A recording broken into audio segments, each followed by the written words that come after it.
during my intro. Free Mo moment. Hello, Momo. She says, never mind. I don't want to be here. Let me go. Oh, I know. But no, you wanted to be on camera. No, you wanted this. You chose this. She says, I did not. I didn't read the ballot before I signed. Go on, honey. Go play. She was about to launch herself up here onto my table where I got all my stuff sitting. That was not going to be okay. Anyway, hello everybody. Welcome back. It's Wednesday, which means it's Epic Adventure Day. And we're going to have an epic adventure as soon as I find myself on my phone, which I have never been able to successfully do in all of my life.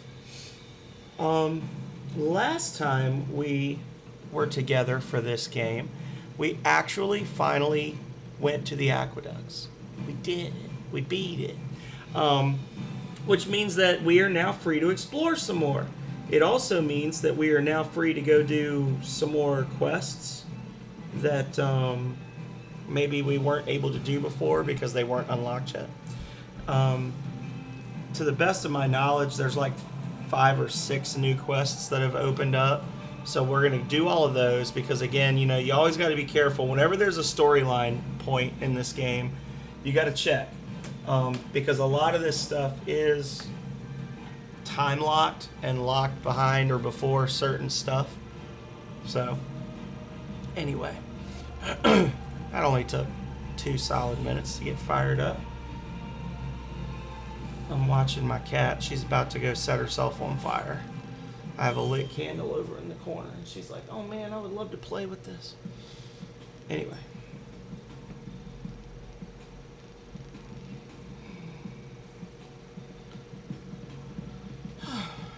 Thank you for the huzzah, Calrea. Let's go to Baltarosa first. I'm pretty sure there's at least one in Baltarosa now. So, we've got a couple more. The cat's gonna light herself on fire. I can feel it.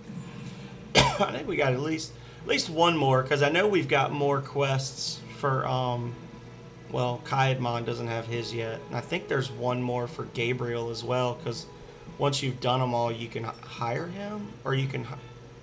No, I already have him. Don't I? I did hire him, right?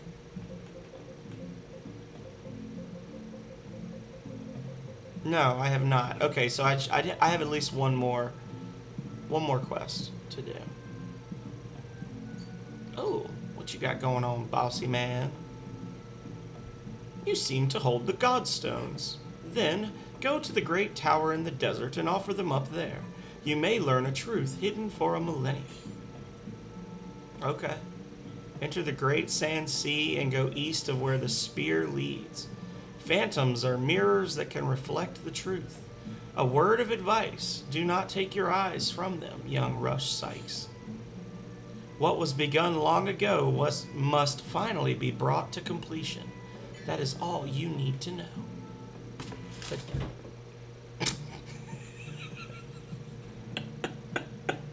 Are you okay, honey? Oh, I'm sorry that happened. Are you okay? You can't act like crazy. I'm gonna go. She's a little psychopath. She just, I don't know how much of that y'all saw, but she tried to jump up onto my leg and just wiped out. Hey, Kidvard, welcome, welcome. Kato indeed. I'm playing with the doors open because it's very hot in my house today, which means the animals have free reign, which means that you're probably gonna see Momo several more times, and you might see Julius as well, because once he realizes that I'm in here and the door is open, he's going to be demanding to get on my lap. So, how are you today? I hope you're having a good, I guess it's in the evening for you. It's pretty late where you're at. The phenomenal cat. I don't know how phenomenal they are, but they are here. Come on, let's keep them A.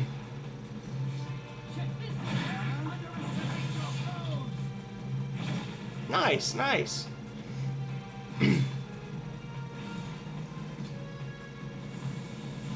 It's actually funny talking about phenomenal cats and Momo in general, because one of the reasons that when we had, she was one of 4 that we rescued. They were born at our complex. It's been good. I worked this morning. I worked from about 6 a.m. till 10:30, and honestly, I didn't get a lot done. I was having a little bit of a focus problem. I was just doing some online trainings and stuff. It's probably gonna bite me in the butt tomorrow because I got some stuff I need to do by next week. But such is life. But one of the reasons that I specifically liked Momo was because she was small and fat, and she had really distinct markings. She was really pretty kitten, and now she's big and skinny, and all of her markings are like washing out. And her sister Pioneer, which is the one that Calrea wanted, we got a picture of her, and she looks like a little supermodel cat. I mean, she's like medium length hair. She's got all these very pronounced spots. She looks like a little leopard. It's just funny that they basically switched. Pioneer was all washed out as a kitten, and now she's like the cat you take pictures of for the magazines. And I've got a little crack fiend cat that runs around jumping off the ceiling and falling down the stairs. But it's been good. I was watching Aeon Aegis do the second half of a crowd-controlled Ocarina of Time. She did. Most of them do. Most of them bait me, and then as soon as they get in the house, they stop paying any attention to me at all. That's what happened with our calico. We have a female calico named Callie that y'all have never even seen because I only see her when I feed her. Other than that, she's just lurking off in the corners. But when Calrea works from home by herself and I'm at the office, she's out on the floor, she's on the bed, she's hanging out. She just wants nothing to do with me. And I was the one that was basically like, Calrea, hey, we've already got 5. What's one more? Like,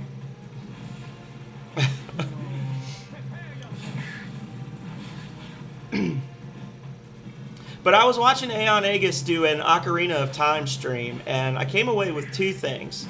First of all, Aeon Aegis is very good at Ocarina of Time. Second of all, crowd control is incredibly toxic in that game. He was getting hit with literally like 30 and 40 freeze blocks back to back, like stacked on each other, and all he could do was sit there and jam all the buttons to try to break free. And by the end of it, you could tell like it was actively hurting him to try to get loose from those things. I was telling him in the stream, I was like, I would never do this, because this right here, this is too much. I would shut the game off if I saw 35 freezes get dropped by one person back to back. It'd be game over for me. I mean, I was doing some stuff here and there where I would be like, I'd just be watching him for like 30 minutes, and then he'd go to jump off a ladder because it was like a shortcut or whatever, and as he jumps, I would switch him to one hit KO, and he would hit the ground and die. And then be like, oh no, but then I would like back off again and let him play the game a little bit. But there was a couple of spots where he was literally in one room for 45 minutes, dying over and over and over, and it was just, ain't gonna do it. Can't, won't, shouldn't have to. Oh, the Misericord scale is a quest item, I believe. So how did your stream go, Kid Varg? I didn't catch it. I didn't get a notification for it. I saw Pink was streaming this morning, but I was watching Aeon get tortured, so honestly it did. There was a couple of times, like normally, I'll stick in for your entire stream if I'm going to be there, but there was a couple of times where I was like, this is too much. I had to just like turn it off and go do something else for a little bit while I was go do something else. I was supposed to be working, but I was doing online trainings and stuff, and there was a couple of times where I was like, you know what, I'd rather be doing slip and fall training online than watching this poor gentleman get eviscerated.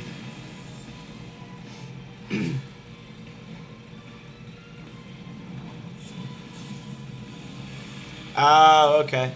Yeah, like I said, I saw at one point that Pink was streaming, and I was like, huh, that's weird. He usually streams with Kidvard, but I was, like I said, I was working and I was watching Aeon, so I didn't jump in.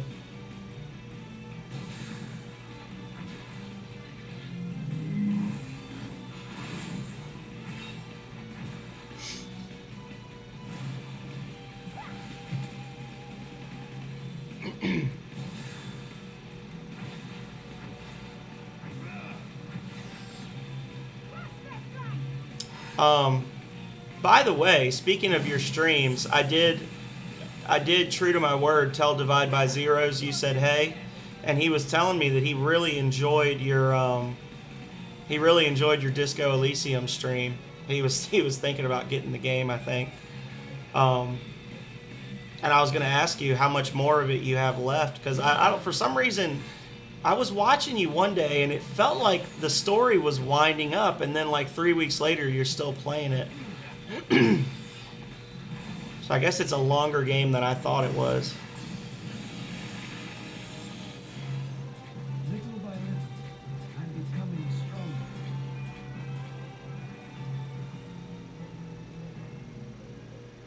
stronger.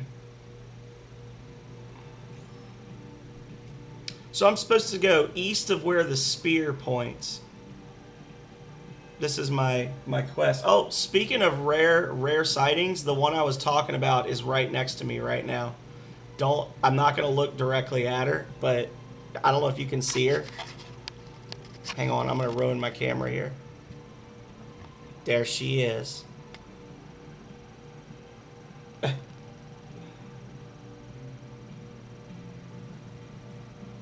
Callie, honey, what are you doing? You're not supposed to be up there. Yeah, as soon as I say her name, she's like, "Oh shit, you're here. I didn't realize." I'm sorry. She jumped down and she went all the way around the furthest corner of the room, stopped at the door and looked at me and then left.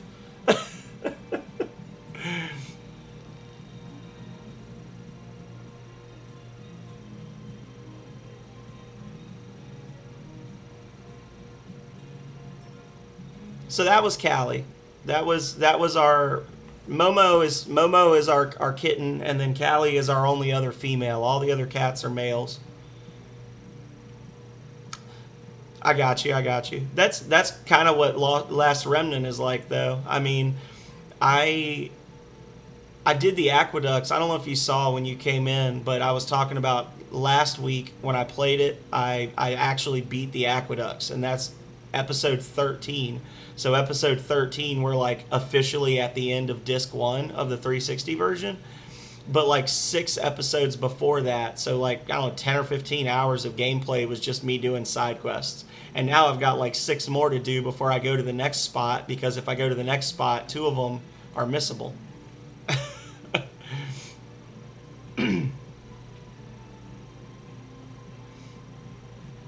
The spear, east of where the spear points. I feel like these things have spears on them. It was a 2-disc game. I feel like there's little spears on these. Represents a soul.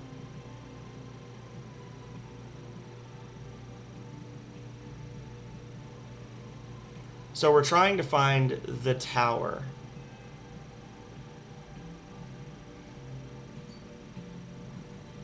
A woman.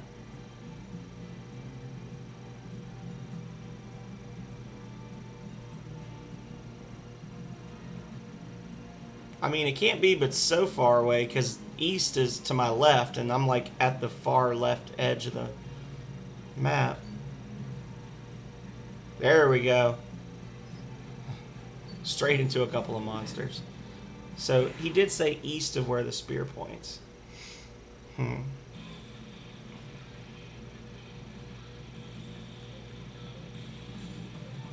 That's so funny. See, that just shows you what a turd that Callie is, because I was literally talking about how I never see her, and she's lurking in the other room like, oh, I'm gonna make him look like an asshole, and comes up right on my desk right next to me. I'm gonna make him look like a jerk.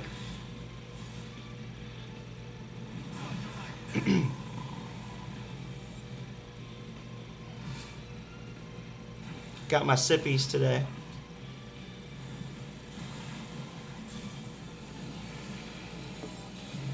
I'm becoming stronger.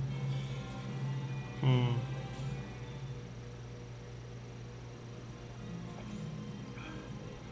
No pickle sippies, unfortunately. Just adult beverage sippies. Um, Today was payday, so I spent some of my ill-gotten taxpayer taxpayer funded paycheck um, to go pick up some adult beverages. Last night, not while I was working today. Oh, there it is. La Tower. And it's guarded by a dragon. Oh, shit. Didn't realize they were as close to me as they were. No, I need to get more pickle sippies. I am partaking. Um, it vanished. It vanished. Hmm.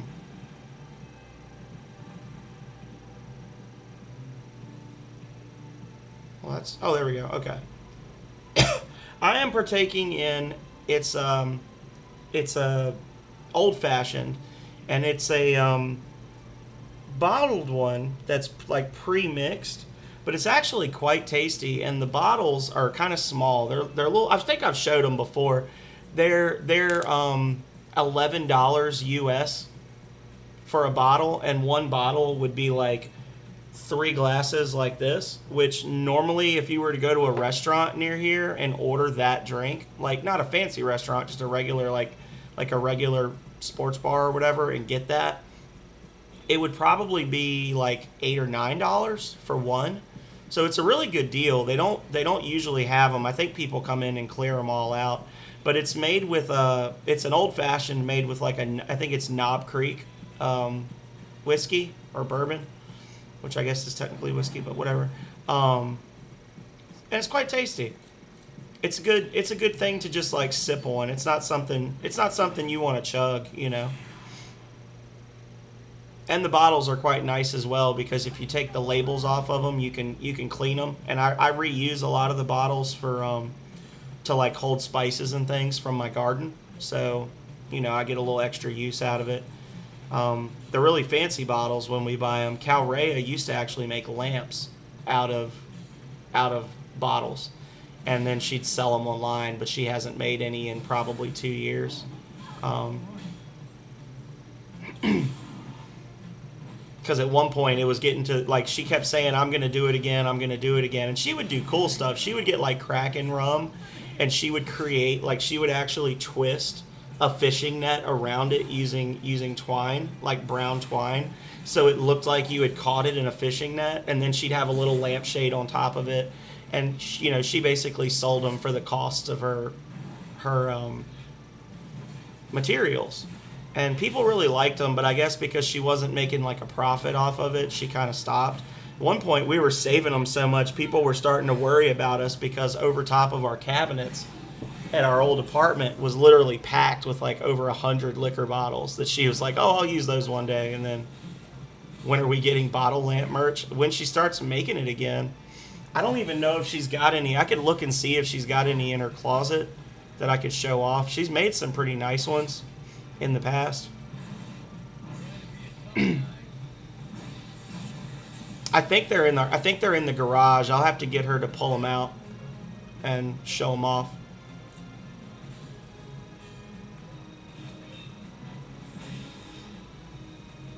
No, no, don't do that. I haven't been paying attention to what my HP looks like, so I might be setting myself up for failure.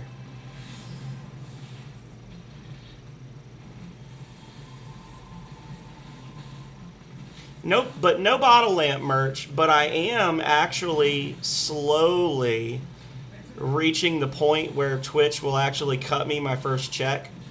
And when they do that, I will probably use all of my ill-gotten wealth to have some custom emotes and things done. That's probably going to be the first thing that I do. I'm not going to do merch. I'm going to have some custom emotes and stuff done and see about getting like an actual overlay for like OBS or whatever.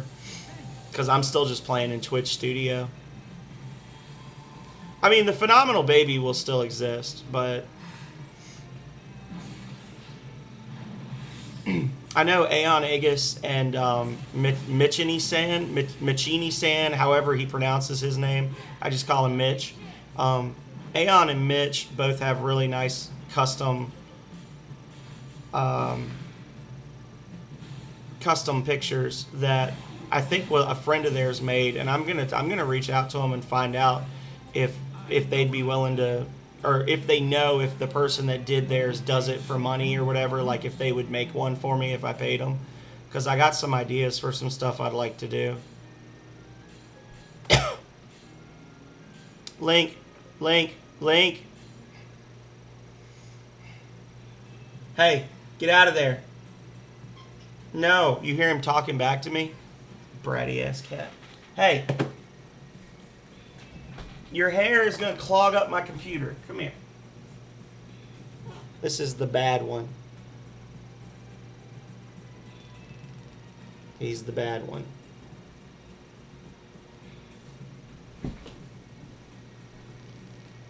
I gave you a table over here to lay on. He's not guilty. I don't know if you heard him. He jumped up and he got between the wall and where the fans are, and he was leaning up against my tower, so it was actually starting to tilt. And when I said something to him, he looked at me through the holes where the fan was and went meh, and then went back to what he was doing. Like basically just told me to shove it.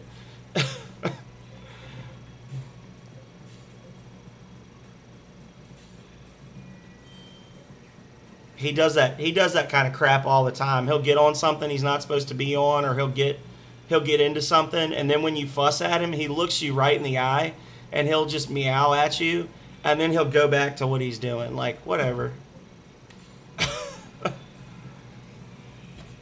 He is. He's got serious audacity. He's named Link after the Legend of Zelda character, and he was one of a trio that we found at Calrea's parents' house in the woods, and the other two are Ganon and Zelda. And they definitely got the right names. Attack, maybe?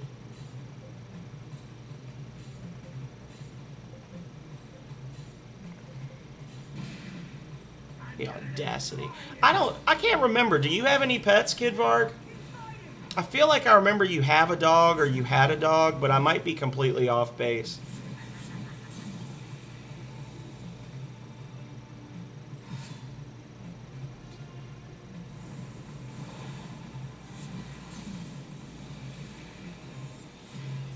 Okay.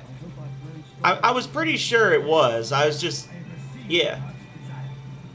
I was fairly certain that was your dog and not just like a random shouting dog.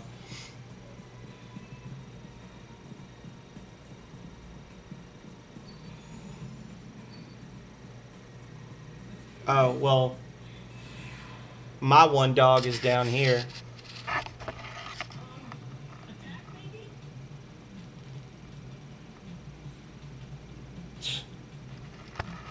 She came slinking in and laid down on the floor. But she's allowed. She's earned it. She's 11 or 12 now. I should know. She's my dog, but you know, the years run together after a while. She's a She's a German Shepherd Lab mix. She's a little overweight. She's extremely neurotic for the breeds of dog that she is.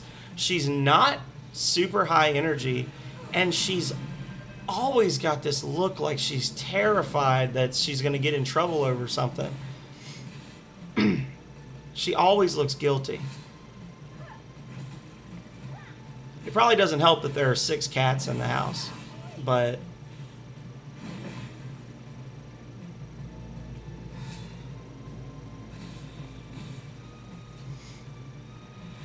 get him! Ha ha! Crush their flanks. It's starting to get warm out. I know, because it's starting to get warm in here. I'm gonna probably have to take a short break, just like a 60-second to go close the windows. It was really nice this morning, but it's starting to get back to feeling like Virginia again.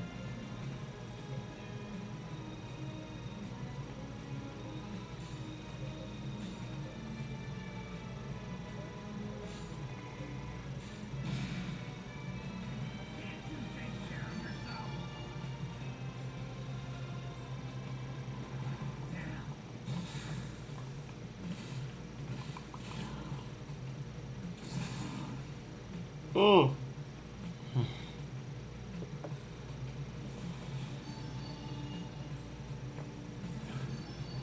Well, that was close. 59 health.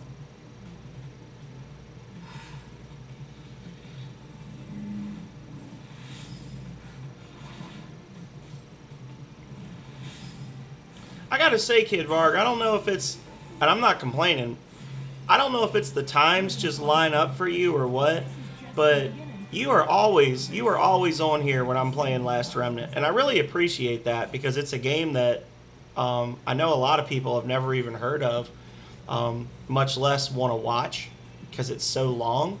But you are always here watching this, and I'm wondering, is it just something about this game, or is it? Do you just really like? I know you like the combat system. Are you like an RPG person in general? Because I don't know that I've ever seen you play an RPG. Uh oh. Uh oh. Oh. Cyclops is coming.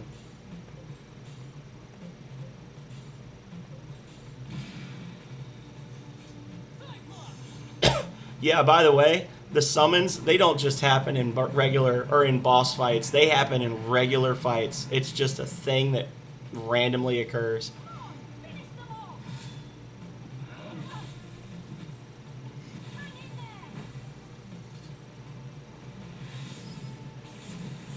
Yeah, I was just curious because I do a lot of them. Between the epic adventure, guess who only died 58 times? Ganon. You died 58 times in the elevator room of the water temple.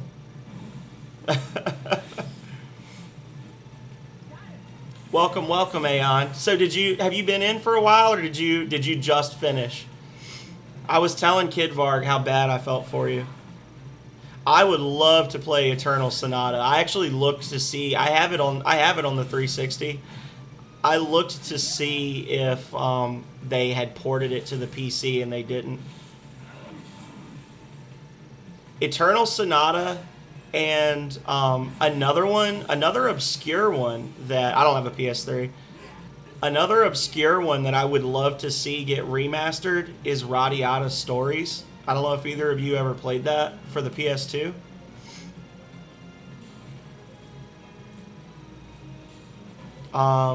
Actually, Valkyrie Profile 2 Lenneth, or what, Silmeria. Valkyrie Profile Silmeria would be a good one. Lost Odyssey would be good as a 360 one. What was the other one? The one where you played as like the clone of the good hero. Like everybody thought you were the hero of the story. And there was like the group that wanted to attach chains to the moon. Infinite Undiscovery.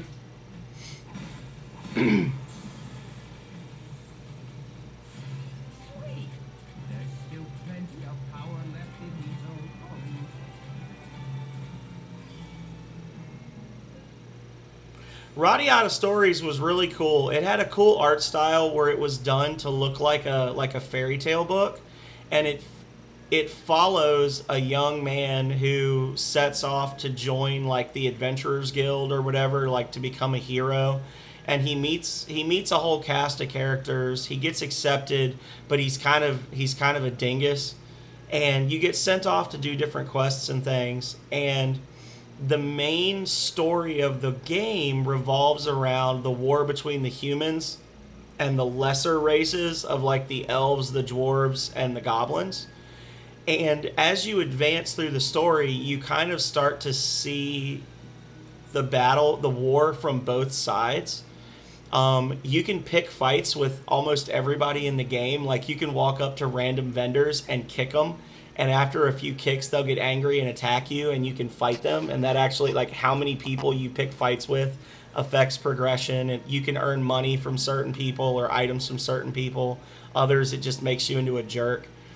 But eventually you get to a point in the story where you have to choose which side to fight for, and it actually spins the entire second half of the story off into two different directions, where you either stick with the humans and you work to like suppress the goblins and the dwarves and the elves, or you join them and help them rebel against the humans. And if you do that, like it feels like the good route, but the whole time you're doing it, like everybody that you're fighting with is really suspicious of you because you're a human, and they like look down on you. So you actually get to see the flip side, where originally, you're a human in a world run by humans, and everybody kind of like, even though they treat you like crap, you're still a human, so at least you're better than the elves and the dwarves and stuff. And then you switch over to the rebellion side, and ostensibly they want everyone to be equal, but then they treat you like crap because you're a human. So it's very interesting.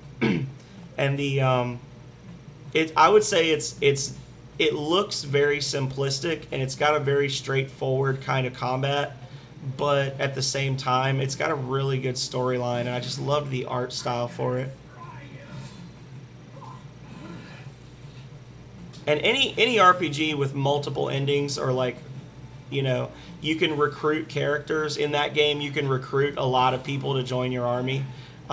Anything where you can do different party builds and things. Those are the types of RPGs I really like. Like I really like Last Remnant because you can fool around with the builds, and your main character doesn't have a set build. So I like those.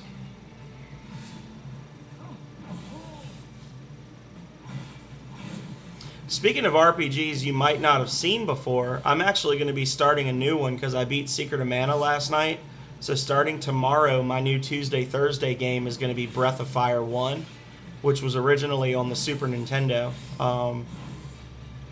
So it was done by Capcom, but Squaresoft adapted it for the U. I don't know. The first one, it was like Squaresoft and Capcom worked together on it, and then the second one was done fully by Capcom. And then it went from Nintendo to PlayStation for the third and fourth and fifth ones. But I'm gonna play the first one starting tomorrow night. It's not as deep of a storyline as like Final Fantasy 3 would have been. It got compared to Final Fantasy 3 a lot because they came out around the same time, roughly, like within a year of each other, I think. But it's just got a very satisfying, very, this is how a JRPG is supposed to be. It was like somebody sat down and was like, let's not make any waves, guys. Let's just make a solid JRPG that people will enjoy playing. And they didn't try to do anything really off the wall. I mean, there's some unusual stuff in there, but really it's just a very solid, satisfying RPG that takes like 30 hours to beat. I have not been doing Dragon's Dogma because Dragon's Dogma broke. I don't know if you saw the last one I did, but if you saw me playing it any amount of time, you know that I was having a lot of fun with the levitate spell. And I actually got into it's like the altar of the water god or whatever. And I got into that temple and I was exploring it, and I got into some parts that I wasn't supposed to be in yet using levitate. And then I started picking up extremely heavy quest items. They were like altar stones. And eventually I filled up my entire inventory, and I tried to use an item that the game gave me to warp back to the main city so I could put some stuff in storage. And when I did that, it actually like it locked my entire computer. Like I was, if you watch the end of the last episode I did, it's on my YouTube now. It actually froze everything.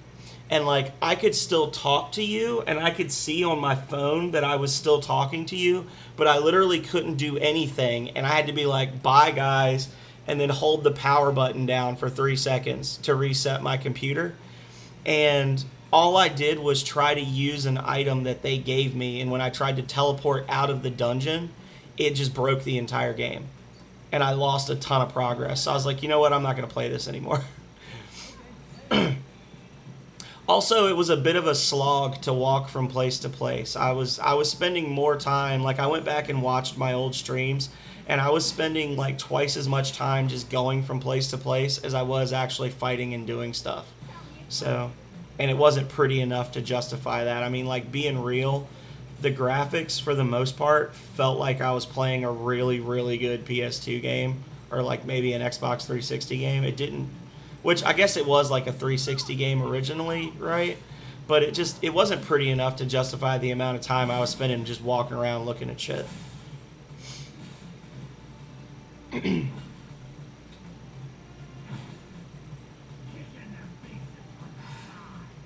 And I will also say, speaking of Breath of Fire, that one of the only reasons I picked it up and played it was because my friend Megami Mori, um, I was watching him stream it, and he said it was one of his favorite games ever. And when I read about it, I saw it was made by Capcom, and they claimed that the game had some common elements with Breath of Fire. And I was like, really? So I picked it up and I played it for like 10 hours, and I didn't see nothing like Breath of Fire in that. I mean, okay, there's a dragon. Like, there are dragons in Breath of Fire, but there's dragons in a whole lot of fantasy games. And if that's why you're saying it's like Breath of Fire, then you're on something. Like that, the game was nothing like any Breath of Fire game in the series. And I kind of felt like I was sold a bill of goods on that one.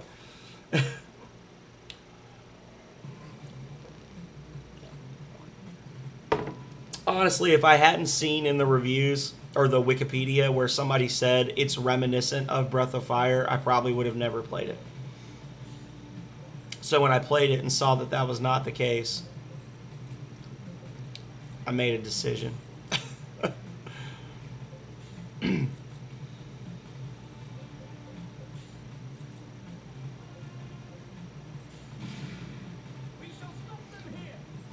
I don't mind so much the combat systems. Frustrating combat systems, I mean, frustrating combat systems are okay if it doesn't feel like the game's actively working against you.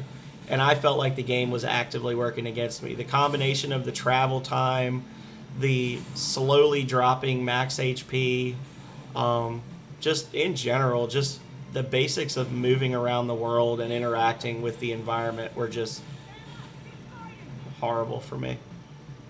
And I like Rings of Power, so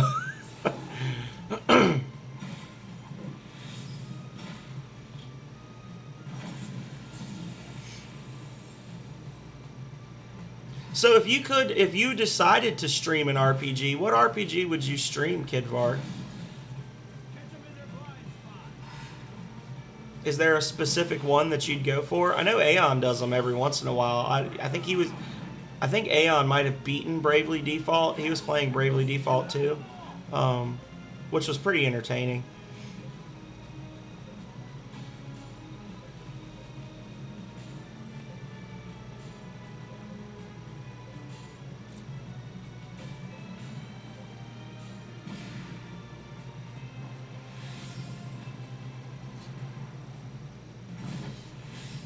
Got him. Well, you're in luck because I heard that they are remastering Knights of the Old Republic.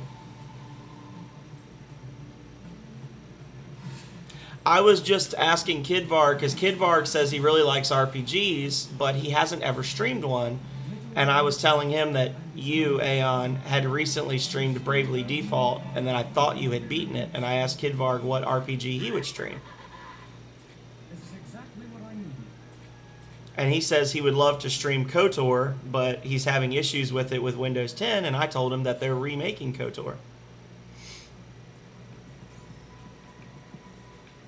Ah! Oh, look at that mouth. He was coming for me.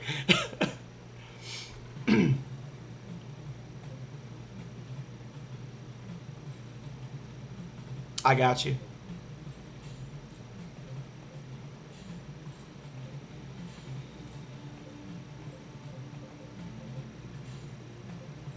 I think I'm going to continue doing RPGs for a good long while, and I'm going to probably alternate now that I've done Secret of Mana, which made me so happy and also so sad when I beat it. It really, honestly, I beat it last night. It was just, I think Calrea was like the only one watching me when I beat it. It was only an hour left in it after my previous episode, and I beat it, and it made me so sad that it was over.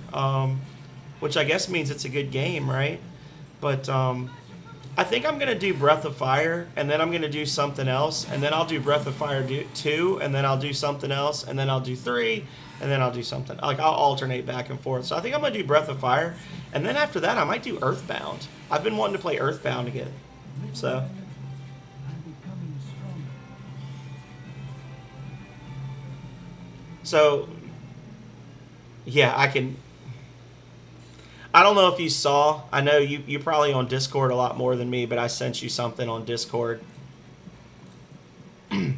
Large Stell. Chapter 5. War. War broke out. It was clear that the kingdom of Glennis would be overthrown by the God Emperor. It was simply a matter of time. Yet... oh, well, there you go. The Glennis forces showed themselves to be worthy opponents even against the most powerful army in the world. The Queen's Guard fought ruthlessly, more than willing to sacrifice their lives. Even the townsfolk fought bitterly against the invading forces. Faced with such spirited opponents, the Underwald's army's morale began to flag. But the devotion of her loyal subjects was the cause of her kingdom's demise. Marion Marshall, the new wife of the God Emperor, suddenly appeared on the battlefield. So this is actually really interesting. I haven't been looking out for these steals, but we talked about the kingdom of Glennis, right? And this chick is named Glennis, and she is a striking female warrior who is driven and a bit anachronistic, and her heart burns for revenge. And she makes comments to the effect that she is trying to get revenge on him, or make him see what he did was wrong. And there's a theory, which I like, which is that Glennis is actually the queen that they are referencing in the kingdom of Glennis, and that she's immortal due to the influences of a remnant. And one of these steals, the story actually talks about how the queen of Glennis fell in love with the God Emperor, and he spurned her advances because he wanted to marry Marion Marshall.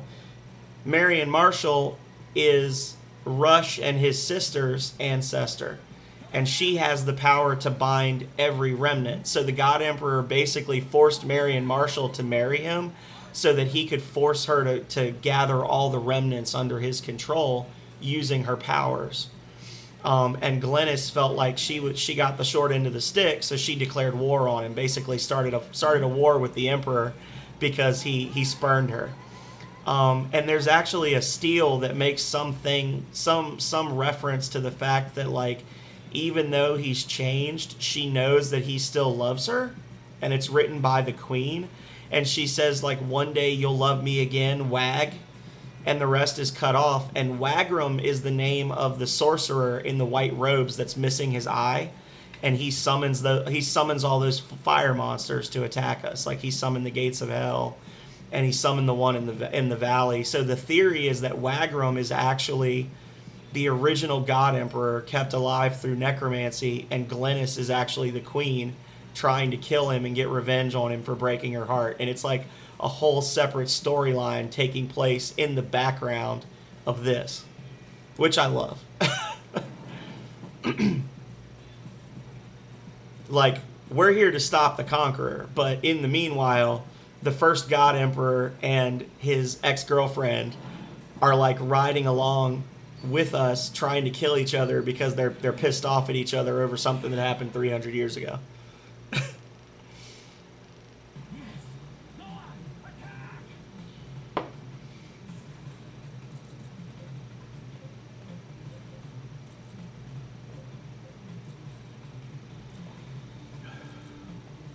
Sorry, that was a lot. I know I just went on a really long tangent there, which I tend to do. But I do tend to overanalyze these games a lot. I'm just nodding along. Are you nodding along like, yeah, uh-huh? Or are you nodding along like...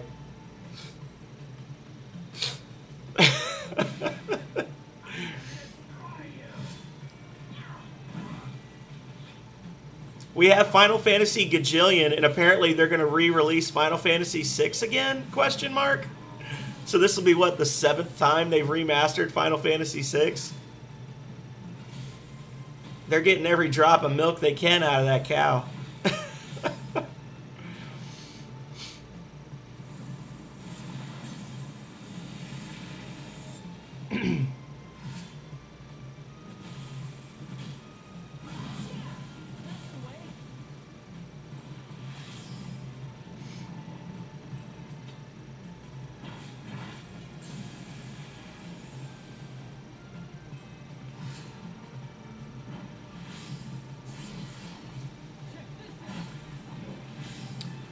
But I do agree with what you were saying, Kid Varg.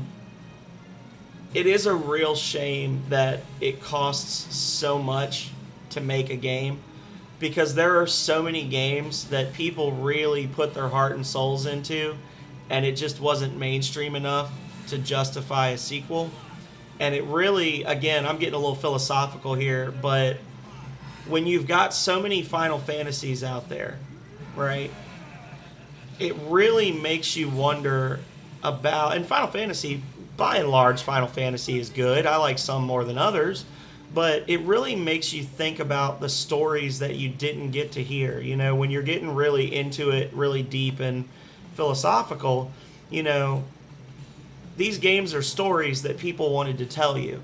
And it always makes you wonder, what did they want to tell you that they couldn't? What parts of the story do we never get to know? The stories left untold. And it's kind of sad, really.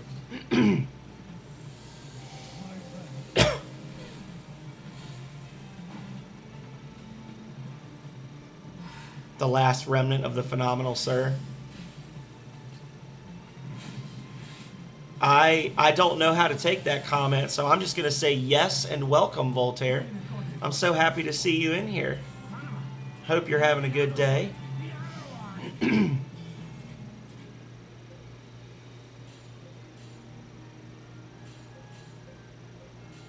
And see, like, I know that happens, even in games that get released, because, Voltaire knows I made a game. I made an RPG, and I was working on my own schedule. I was the only person that did anything on the game, so I got to do everything I wanted to do, and there was still some stuff that I wanted to put in the game that didn't make it in, because it was, I couldn't do it. It was beyond my skill to do. I had been working on the game for 4 years, and I just didn't want to work on it anymore. Just the difficulty of balancing everything out makes you drop stuff and say, I really wish that you could see what I wanted to do, but unfortunately, this is the best I can give you. And you multiply that by 100 employees and add the whole idea of like, hey, we need to actually make money on this thing, and it kind of boggles the mind what all was left on the cutting floor, of a lot of these games.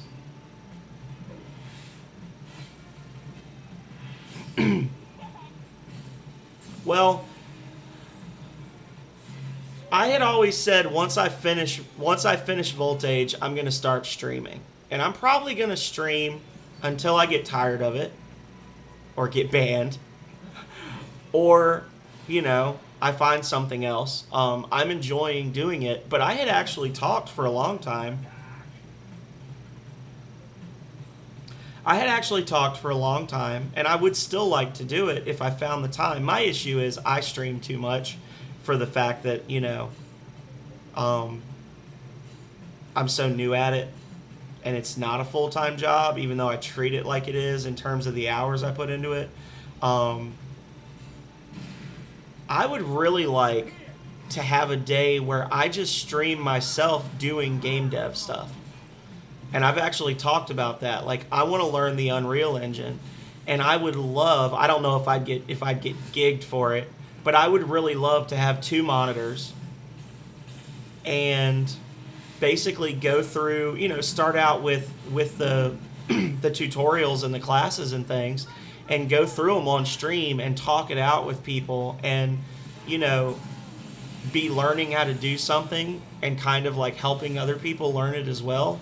I feel like that would be a lot of fun. That's my big thing, is when I'm working on games, I'm constantly running into the other room to tell Calrea something, or I'm like, hey, come here and look at this.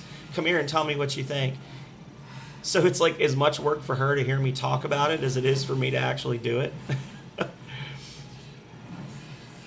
But you should do it, Voltaire. You should, obviously you don't want to give away anything proprietary or whatever, but you should stream yourself working on games, like learning stuff. I see people that stream drawing and painting and things like that. I don't see why this should be any different. I'm sure people would enjoy watching somebody else create something.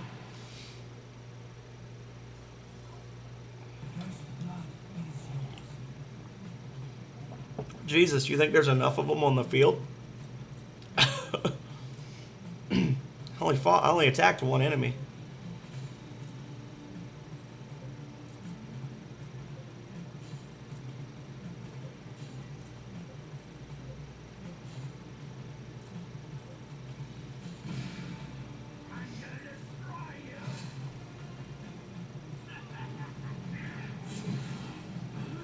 I actually have plans for another.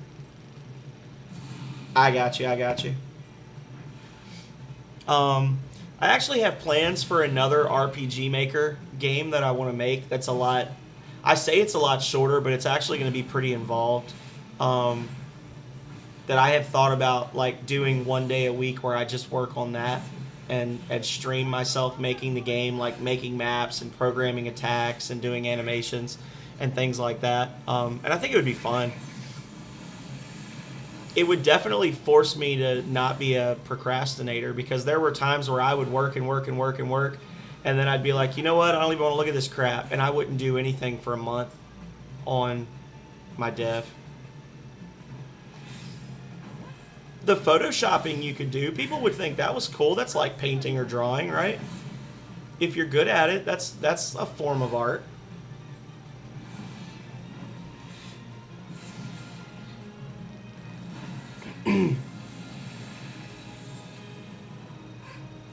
Finish this with Omni Strike.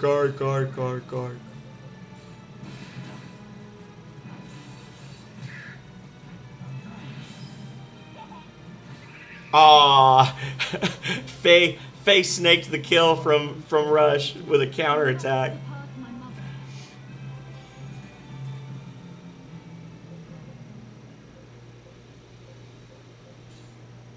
I also had a Metroidvania that I wanted to make, and that was one that I lacked the wherewithal to do. So, y'all are making me want to do game dev again.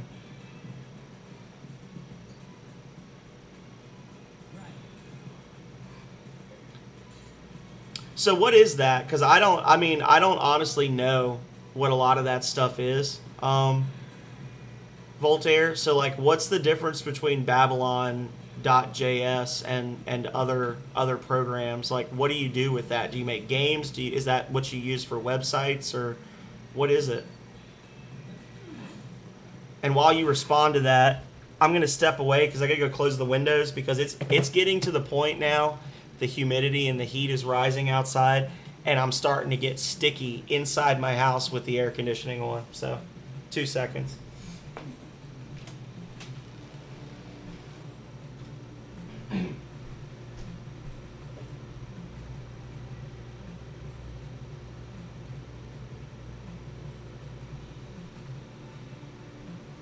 Well, the rest of the house feels fine, so I guess it's just me. I guess it's just me sitting right next to this giant computer tower that's 20 inches tall, giving off huge amounts of heat through a glass side. So, windows stay open.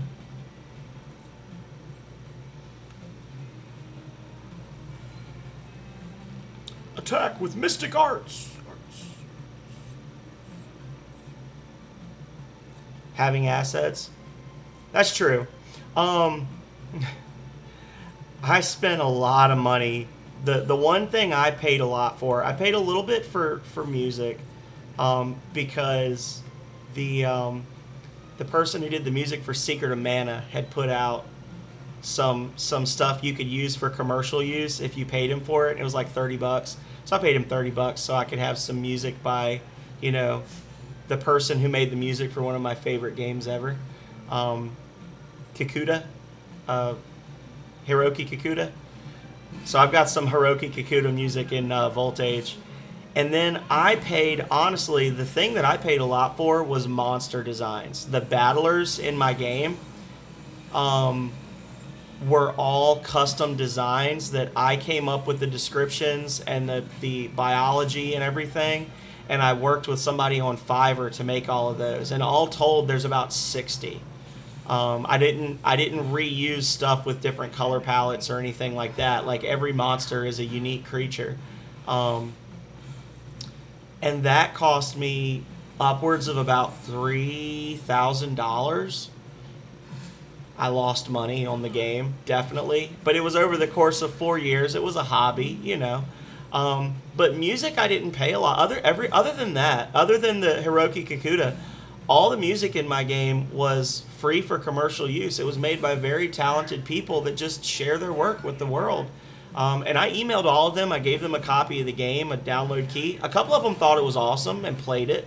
Some did not. But, there's a lot of stuff that you can get for free, and you just have to be upfront with people and be like, yo, if y'all want to pay me money and I make money on this, I'll update this. But for now, this is what you get, and people can understand that, or they can shove it. That's my feeling.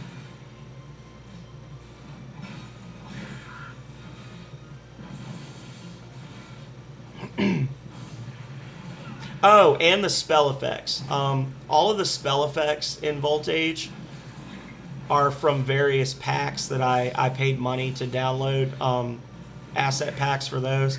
That probably came out to about $120. So if you're using preset, pre-made visual assets, then you're good. One of the things I like about Unreal Engine 4 is, and I've had the Epic, I actually downloaded the Epic Store specifically because one day I was like, I'm going to learn Unreal Engine. But if you go on the Epic Store, I know you said you wanted to do Unity, but for UE4, they actually have a free section, and every month they have stuff that's like free for the month, and then they have permanently free stuff. And over the course of the last year, I've probably downloaded 300 asset packs, programs, AI packs, models for free. Because I've just been going through every month, first week of the month, I'm like, what do y'all got for free this month? And I just download it all and set it to the side for if I ever need it. So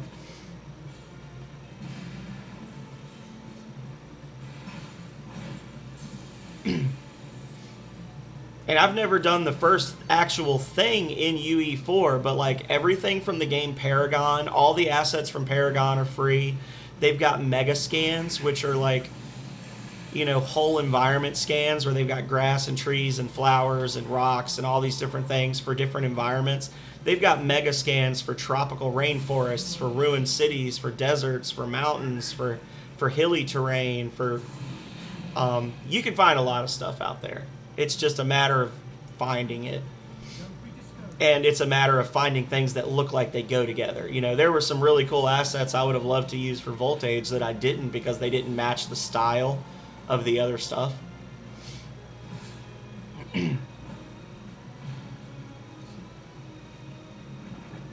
Oh,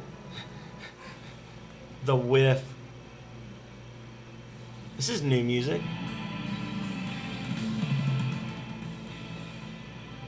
I don't specifically remember this music. I like it though. Oh, there we go. Huh. Started at a different time.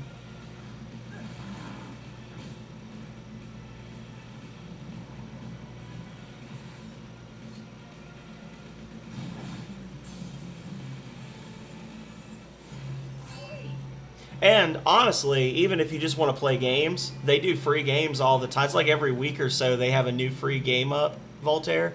So if you're looking for stuff to stream for free, I've got a library of about 45 games from the Epic store, and I never paid Epic a dime for a game. Like honestly, I'm kind of a freeloader when it comes to Epic. Moonlighter. I stream Moonlighter every Saturday. I got that for free.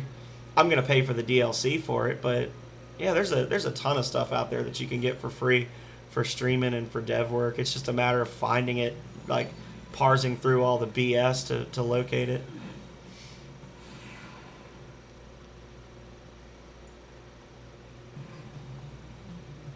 Coffee's done.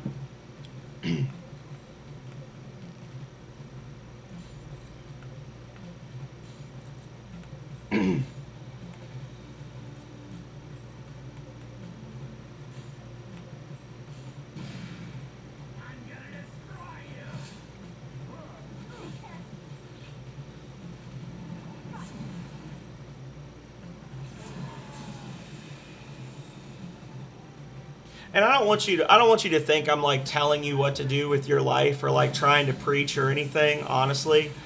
I just for me because of I had a lot of interests as a child that were not encouraged. Um I was not I mean, I'm a smart guy. I was a smart kid, a very smart kid. Skipped a couple of grades, and it was always kind of like you're gonna be fine. You'll just be a doctor or something. But there was never any effort to like encourage me to do anything with my life. And when I said I liked something, I was either told it's a waste of time or figure it out. I was never like helped or encouraged in my likes. So whenever I hear somebody say I can't do this or I would like to do this, I just instinctively am like, do it. You can do it. I believe in you. Like, because I never got that. So I'm really not trying to be like, no, you're wrong. This is how you can make it happen. Like, I just like I said, instinctively, I tend to be very over the top, telling people, you're awesome. You can do this thing because, by and large, most people that I've met are capable of most things they would like to do. Some people have to work harder than others because that's life, but I hate to hear an intelligent adult person say I could never do that or I can't do that because there's no because. You can do it. There are other things in your life that might suffer, but I don't want you to ever go away thinking that I don't think you're capable of doing something, if that makes sense. So all of a sudden, Pogus really sucks. He's doing like 3 damage per hit, so he's gonna leave the party.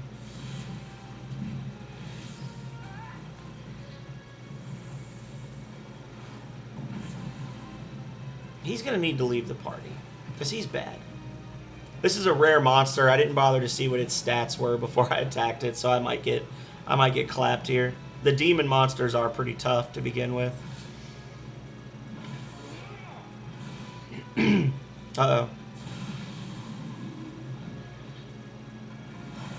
Boom, baby. Crush that flank. Get him. Get him, get him. Hit him harder. Absolutely, Voltaire.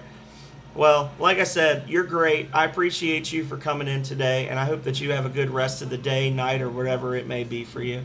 So, I hope to see you again soon.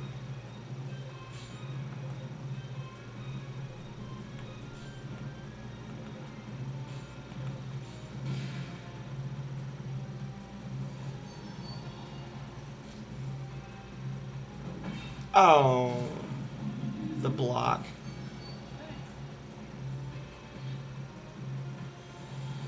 Balson, you idiot. Why would you heal when you literally have a guy whose class is healer in your party? Oh, I guess that makes sense. It kept you alive. Okay, never mind, Balson. You're super smart. Don't listen to me, buddy.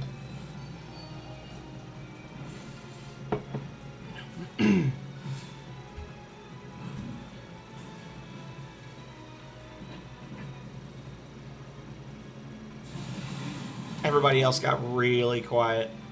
I've put everyone to sleep.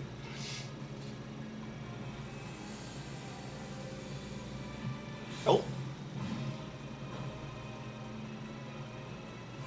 You can sleep in my stream if you want to. I just want those sweet, sweet views. Give me the viewies. Lord.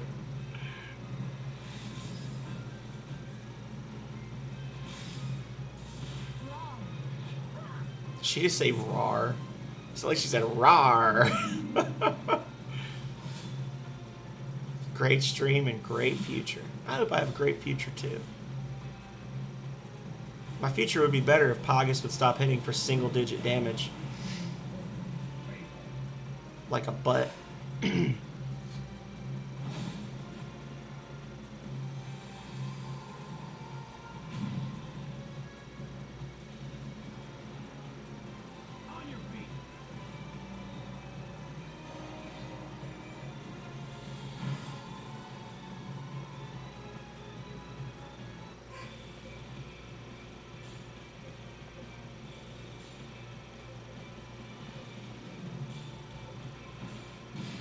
Get him!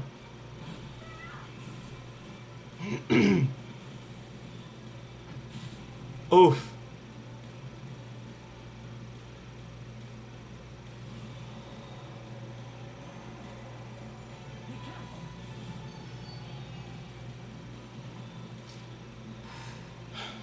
One of the big problems with combat in this game is the item arts. It doesn't ever tell you how much you have left. And you'll be in the middle of a dungeon and just suddenly realize you no longer have restorative herbs. Because there's no way to check it unless you like go into your inventory between battles. But then it's like, it's not just like a 1-for-1. It's not like you use a fairy herb to heal. It's like you need 2 of this, 1 of this, and 1 of this. So...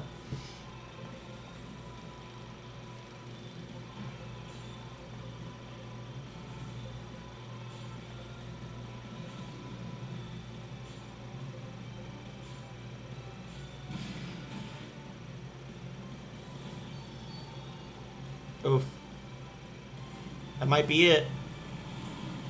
Yep, they're dead. Damn it all. I should have had them break dead. I should have had them break the deadlock.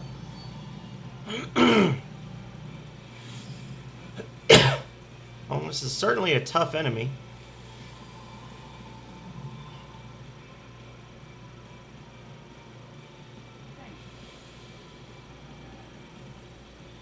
I'm also trying really hard to keep several units deadlocked on him, though, so I can keep getting those flank attacks, so... Part of it is that I'm the problem here. Uh-oh, Thunder Breath. Thunder Breath, no! Oh, that wasn't that bad. Flank attack. Ho-ho!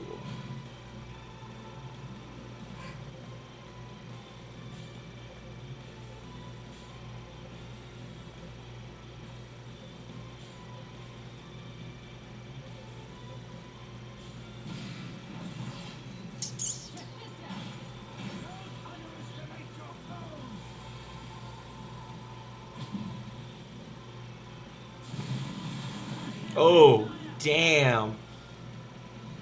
Not okay. Not okay. Steady there. That was an ass whooping and a half.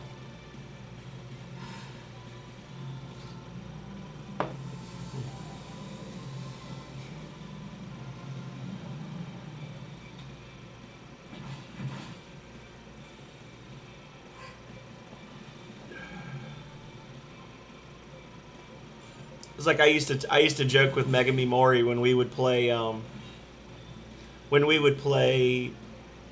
Dark Souls. We'd be doing ganking in Dark Souls, and we would just jump on people, and we'd be laughing about how quickly we killed them. And the joke was always like, "I never learned how to give someone half an ass whooping.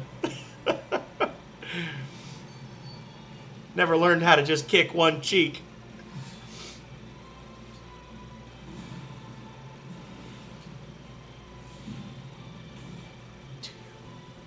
Pogus, you're garbage. Pogus, you suck, Pogus. Can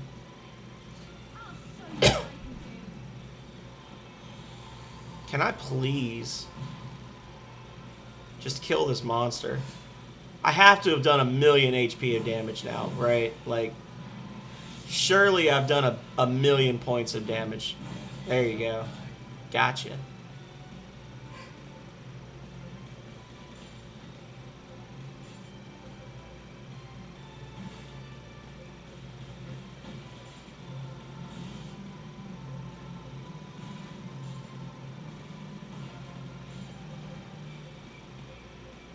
I'm about ready. Yeah, he's still. I was just about to check his HP. Hang on a second. I want to see like exactly how ridiculous this guy is. Last Remnant, Blue Talon.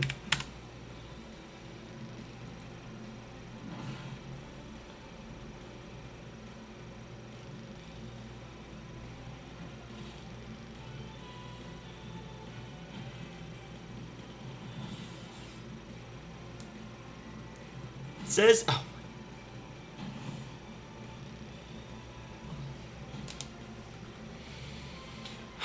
It says here that his base battle rank is 53 to 55, his bonus battle rank is 16 to 20, and his maximum is 102. Hit points, on the Xbox version, he has about 150,000 hit points. On the PC, his hit points can be as low as 145,000 up to 434,052.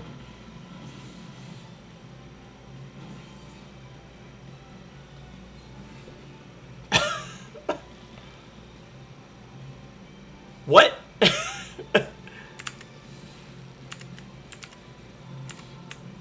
What? Oh, what? Another what? Synergy. Oh, because everybody was going to use... Okay, I totally forgot about synergies in this game. Because everybody used the same type of attack there, the same type of magic attack. It changed all of their attacks into one, like, mega move that pissed him off, and then he killed us. So...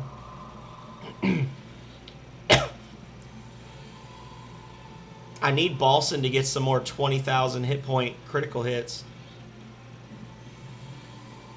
Honestly, I'm mostly just worried I'm going to run out of healing items fighting him.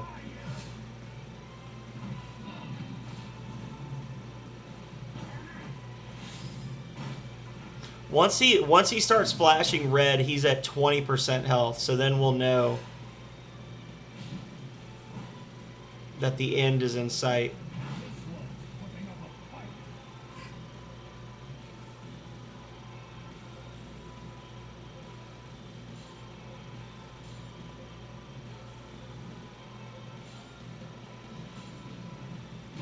Yeah, I'm officially out of vivification herbs. Nobody got the option. Oh, he's going to use Miracle. So now all of his stats are going to go up. Now I'm dead. He's going to kill me. It's going to be like one-hit KOs all the way now. Yeah. I freaking hate this. Not the blue talon specifically, but all of these centaur looking monsters, I hate them so much. They are so ridiculously overpowered.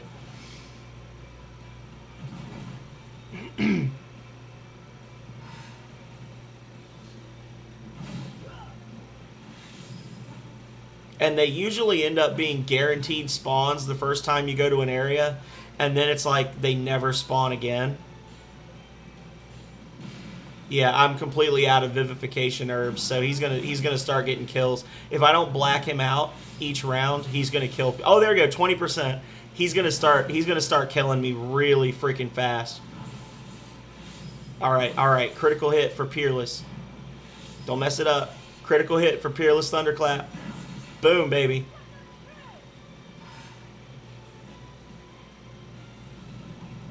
Well, that was useless. Oh, he got a new move.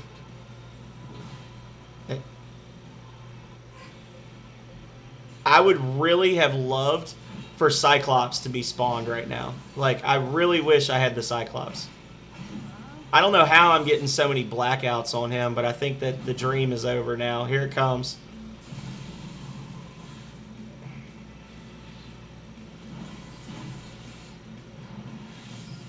Come on, Balson. Do it, do it.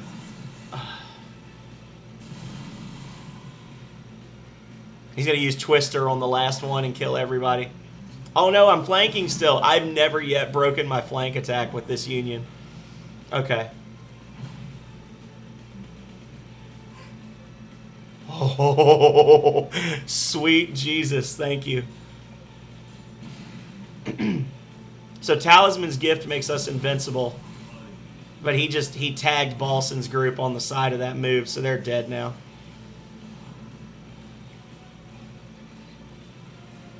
Oh, that bought us a little bit of time, but honestly, I was really hoping Balson was going to get a kill. There. Get it. Yes.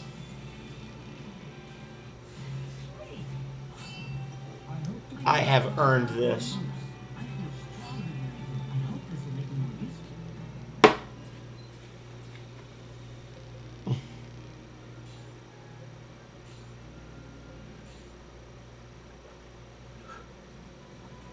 Yeah, right. Now the trick is that I just used up like all of my healing items fighting that turd. So I can't do any reses for the rest of this, I don't think.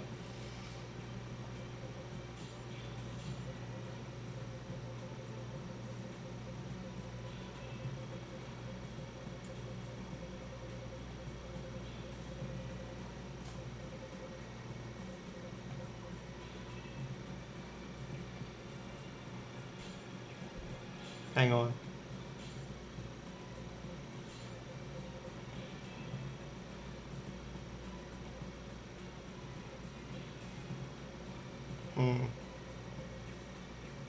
But I tell you what, I am going to save right now. Did you see how quick I diced that blue talon up for his pieces? I cut him up. Oh, thank you for your support, Kid Varg. I could feel it. I could feel your support rushing through my body, and that was why I was able to clinch the victory.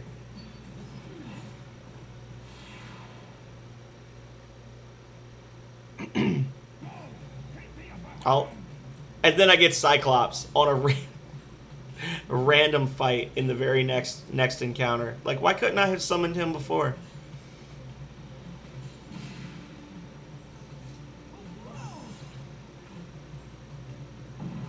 Get him, big boy.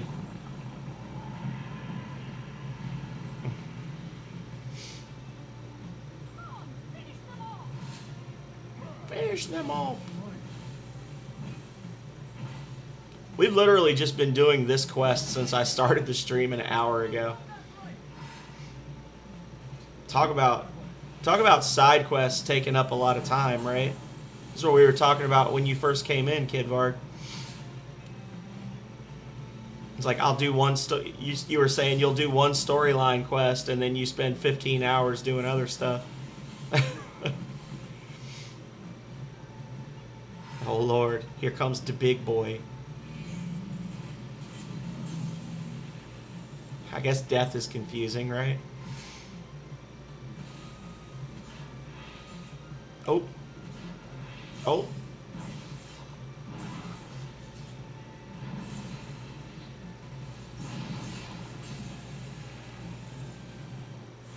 Wait! I must surpass my mother. Oh, you know what I just remembered? I was gonna kick Pogus's sorry butt off the team. Hang on.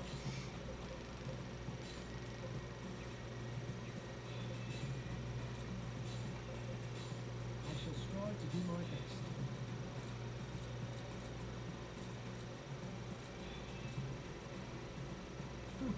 Don't let my age fool you.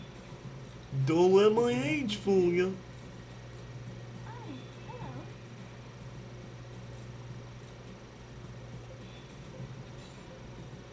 Yeah, she's got all the heals. Okay. Honestly, if it wasn't for the fact that I don't want to mess with a good thing, I would be tempted to put Glynis in here instead of McGrady because she's got like the revitalize and all that jazz, but I probably shouldn't mess with their union because they're good. They're really good. So, oh, I just walked right into him like a dope. Oh.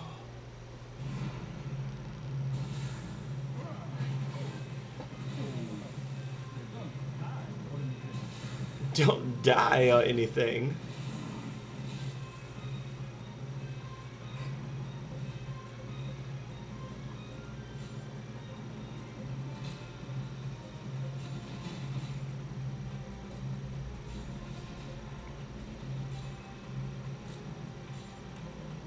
Alright, so while these guys do their thing, I'm going to go grab some more sips. Don't go anywhere, y'all.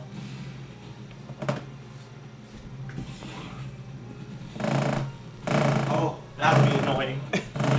There we go.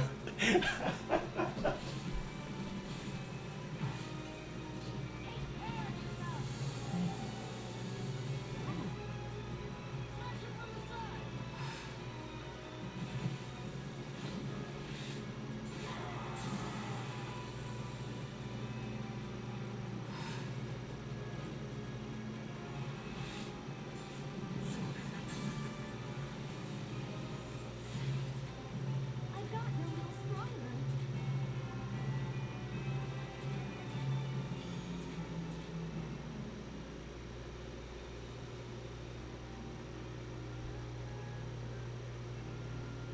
Did we win? We did. Nice. Alright. I'm switching to the peanut butter now. The peanut butter sippies. Alright.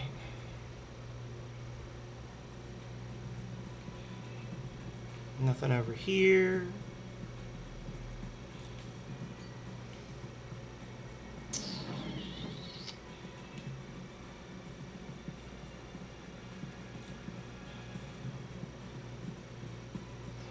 I guess I could go over here and fight these two giant monsters. Are you winning, son? Only at life. So. The winner's the one who strikes first, yeah? Mm-hmm.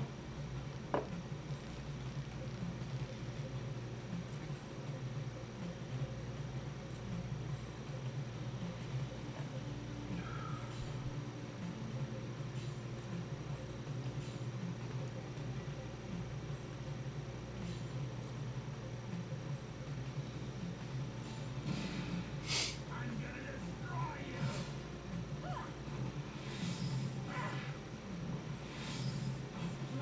It's such a nice day outside. I'm thinking I might need to go do something productive when I'm done with my stream. I might go cut the grass or something. Really just shock the pants off of Calrea. She's going to get home from work at 4 o'clock and the grass will be cut.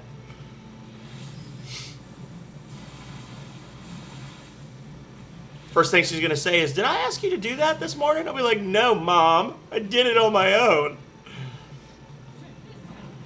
Nah, she doesn't. She honestly doesn't ride me about doing anything.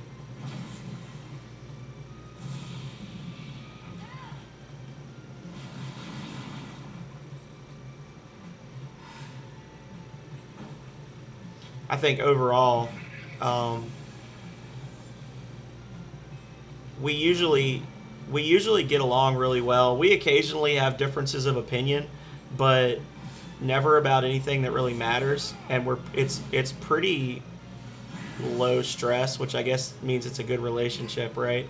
Um, but I don't know that we have ever had a fight in 4 years, 3 years,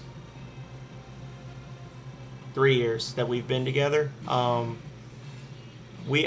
can't think of a single time we've ever had an argument, like really and truly. There's been a couple of times where I've been like, oh, I don't really want to go someplace, and she's like, well, why not? You know, and she's annoyed that I don't want to go somewhere, but we've never in 3 years had any kind of a commotion, and we never have to be like, hey, will you do this or will you do this? We kind of just instinctively pitch in equally. We've never had to like talk about divvying up the chores or anything like that. The only thing is the litter boxes, because we have 4 litter boxes and we have to clean them like every other day. And there are like we kind of instinctively just take turns doing it. It's like, oh well, he did it last time, so I'll do it. But there are times where I'll be like, will you please do this for me or something like that, or hey, will you load the dishwasher while I do this thing or something. But it's never like I told you to do this or I left you a note that you were supposed to do this or anything like that. So I was going to check something for Glennis, because Glennis can learn, what is the move? It's the flash. She can learn a special move once she upgrades her katana all the way. So, but it's with a specific wield style. So I need to make sure that she's only focusing on that wield style. Sword Flash. She learns Sword Flash if she has the optimal parrying or something else Tadarachi. Aura Tadarachi.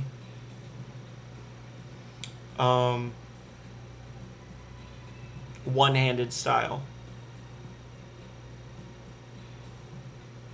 No.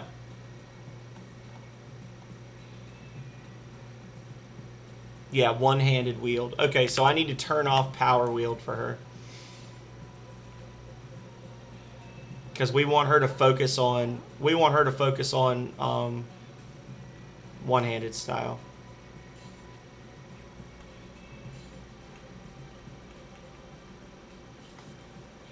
Which seems a little counterintuitive, honestly.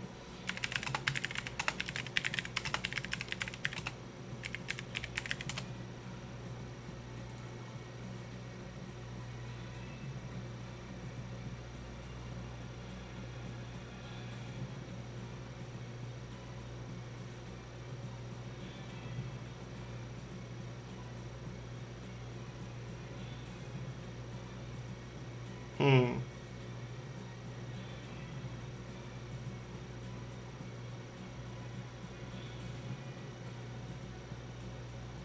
Okay.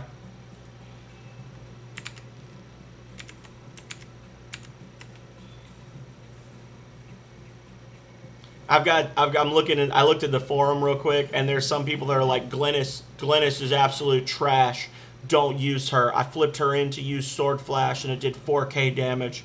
And then other people are like, are you kidding me? I used her against the secret optional boss, and she got a critical hit for 250,000 damage. Like, how did you build her, you trash? So, which I will say that I'm more inclined to believe that she did a ridiculous amount of damage based on a good build than her just being bad no matter what your build is. So we're gonna use her as a one-handed wield and go for Sword Flash.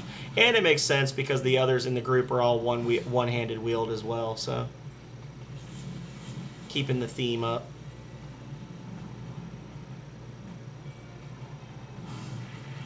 Oof. Oh, well, they're dead. Bye, have a beautiful time.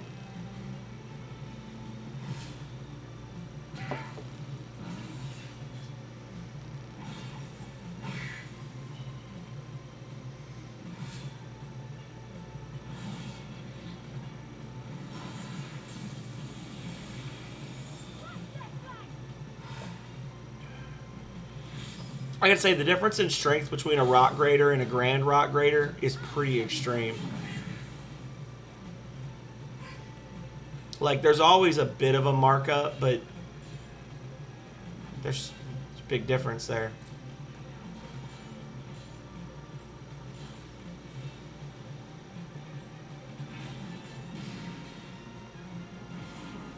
Oof, oof. Get him! Well, that should do it, unless Rush completely whiffs like the loser he is. Nope, he got him. Good job, Rush.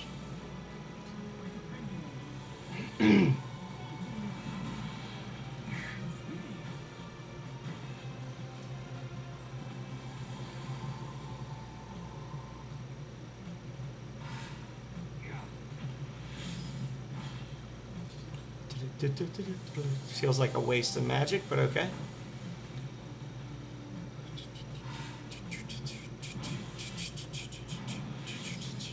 Enjoy dying.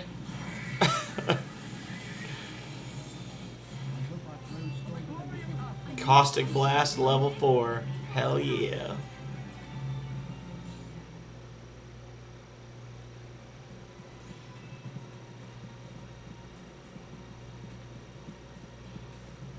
What did we even get from that treasure chest? Did I open that treasure? I honestly can't remember.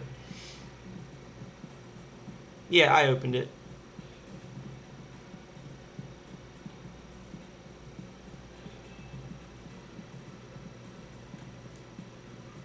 Oh. No, no, no.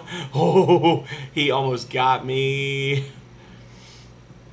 Oh, that was close.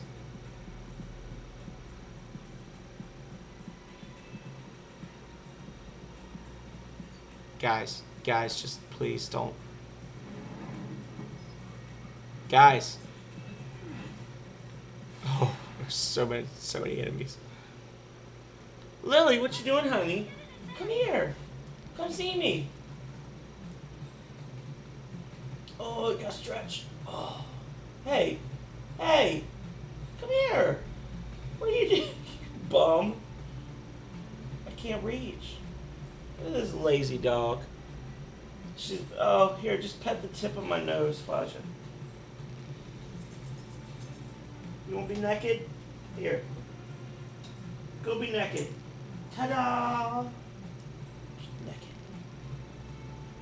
TOS. I'm about to get banned for full on nudity on my stream. Lily is completely nude. I guess it's only a problem if y'all report me. If you report me, I'll ban you. Meh.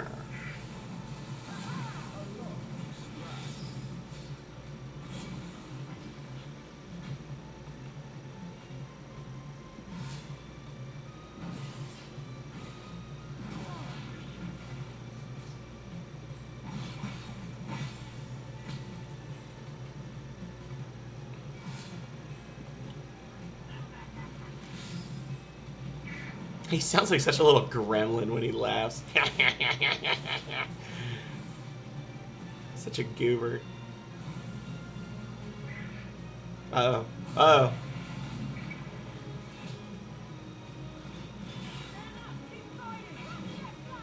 Crush their flanks. Oh, what was I thinking? Well, Christmas is canceled, y'all. I pressed A instead of right trigger. No Oscar Mayer weenie whistles for us.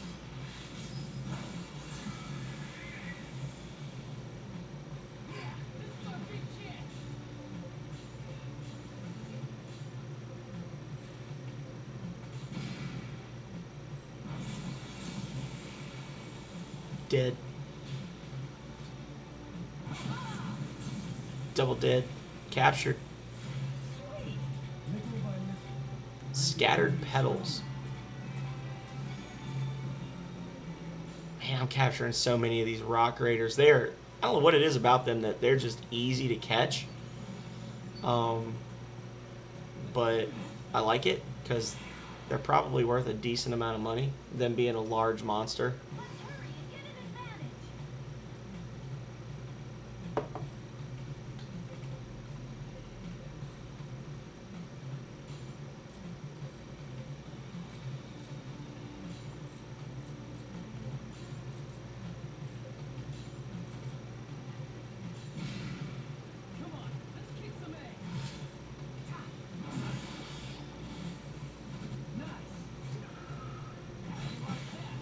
dead.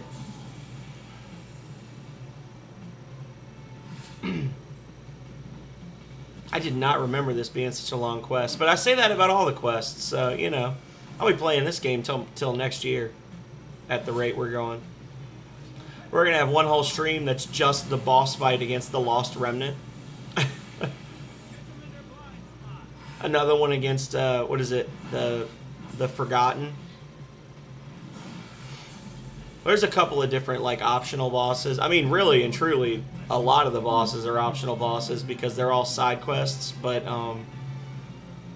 there's a few in here that are legit, like, 1 million HP enemies. So... No, you get away from me. You go do something with your life. Go do something productive with your life. Don't attack me. I'm gonna stop saying where I'm going, because I just looked down and I saw where in my stream description I said to Fornstrand, but first, like, I actually believed that I was gonna be able to, like, complete 6 side quests and then go to the next storyline point today. We're an hour and a half in and we're on. Whoa, whoa, whoa, whoa, whoa! I pressed the button. Like, I actually believed that I was going to complete all those quests and then be able to do something. So, I'm going to stop doing that because that's false advertising.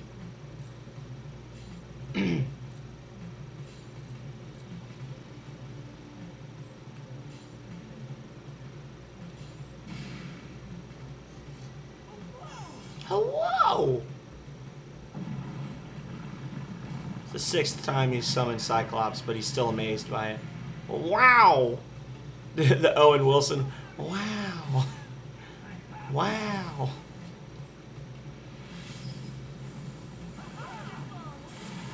Oh. Wow. That's probably, like, the best caustic blast we've seen so far.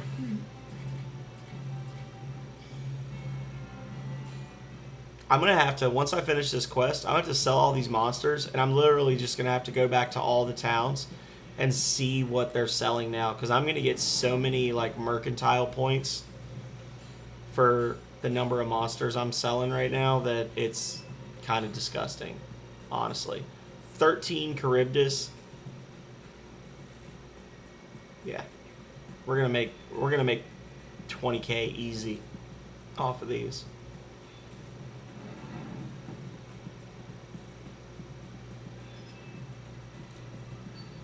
Nope.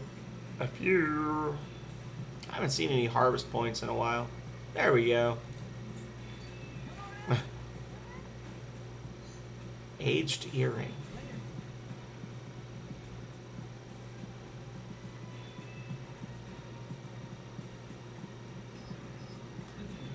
Let's do this. I see the viewer count going up and down and up and down. I don't know if it's the same people that are just kind of like messing with the mouse or whatever. But if it's new people, welcome, welcome. I am the Phenomenal Sir. I am a person who streams. I tend to play older stuff. Some you would qualify as retro. Some you would just qualify as, like, older games.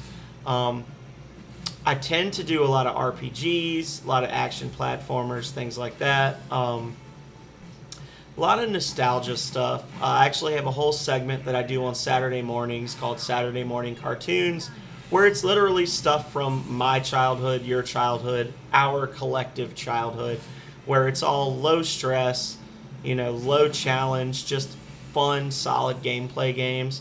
I don't do rage games here. I tend not to do brand new things here. You know, games that just came out. I'm not the one to follow if you want to see Pokemon Snap the day it comes out, stuff like that. Although I will say when the Pokemon remasters, when the Pokemon Diamond and Pearl remasters come out in November, I will be doing an all-day stream of that. But that's because it's a remaster of an old game, so it's allowed. So yeah, welcome, welcome. I hope that you stick around. I hope that you give a follow. If you want to talk, you are more than welcome. I am a talker. If I don't talk to you, I'm going to be talking to myself, and then I'll look crazy. So you should do us both a favor and, say hi, ask questions, redeem channel points. By the way, I do have a couple of channel point redeems up right now where we are trying to choose our viewer's choice game for June 17th, which will be a Saturday. Our June 17th Saturday night stream will be a viewer's choice of either Alicia Dragoon or Earthworm Jim. Both good games. Both games I haven't played in a while. Both games I've never beaten. So we got all kinds of, reasons that we should want to play those. The end. Marion Marshall concentrated, her prayers drawing an exquisite pattern across the sky. In a mere moment, the Tao Tie stirred from where it had stood since time immemorial and walked away. With the loss of the Tao Tie, the land began to revert to its initial state, dull and brown, scoured by endless clouds of sand. The kingdom of Glennis fell to Underwalt not long after that. Without the Tao Tie, it was impossible for the land to return to its former prosperity. The queen disappeared, never to be found. Rumors swirled that she'd been assassinated by her retainers, that she'd fled the country. Nothing could be proven or confirmed. And as the kingdom of Glennis collapsed and died out, so did these rumors as well. But we know where the queen is because she's in our party, right? We have a character named Glennis who speaks in an archaic way and who talks about revenge against people for wrongs they have dealt to her. What is this? Can I climb down? Wait, I want that item. What is that item? Bastards. Give me that item. I'll come back. I hope I can come back. I would assume you can come back. I don't think that you get locked out of this area. I guess we'll find out, right? Because I'm not gonna track back through the entire area at this late juncture. We've been in this dungeon for an hour and a half, so this is probably it right here. The Death King. Demon King. Oh, I misread that for some reason. Bye. Oh, he was so quick. Oh, I was about to... Oh, God. I was about to use time shift and just jet past him. I literally was like, bye, have a beautiful time. Lord. Well, y'all, I guess we gotta fight him. Please hang in there.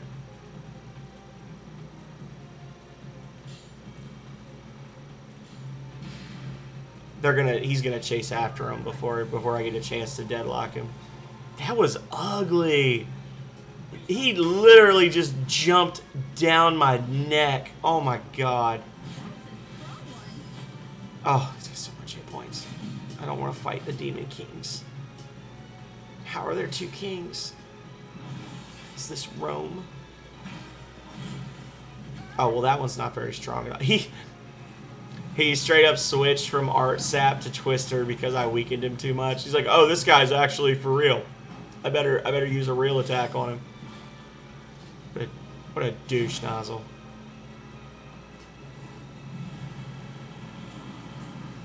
Oh. Oh. That second Twister is gonna kill the first party he engaged. If he uses two Twisters in one round, we're pretty much boned.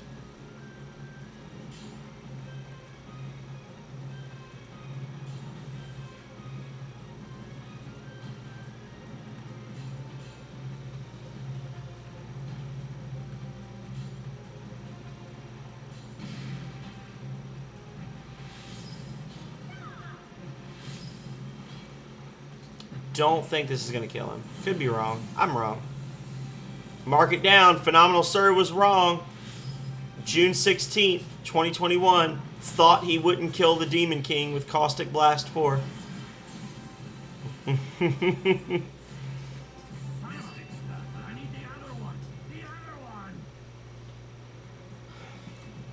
Okay. Let's see what we got here. Oh, no, no, no. No, we don't want to fight both of those at the same time. Wow. This is getting real, y'all. Hello, Linkus. What are you doing? You coming up?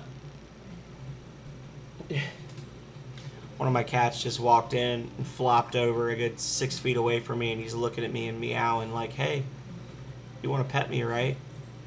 Yeah, you want to pet me. Sorry, I'm streaming, Link. I can't pet you, buddy. Can't do it."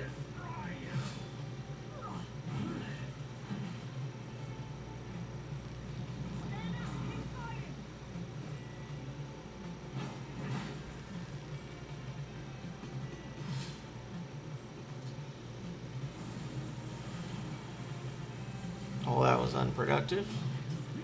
Bit. Interesting thing about the combat in this game, there's no runaway option. Why is there no runaway option? I want to run away. I don't want to fight 4 Demon Kings.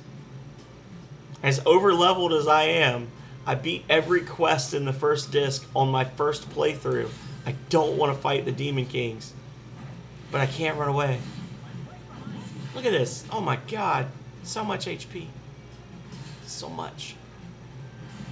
Balson, please kill them. Bretta.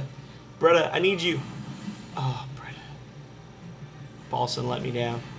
Oh, I see our numbers coming up again. Welcome, welcome.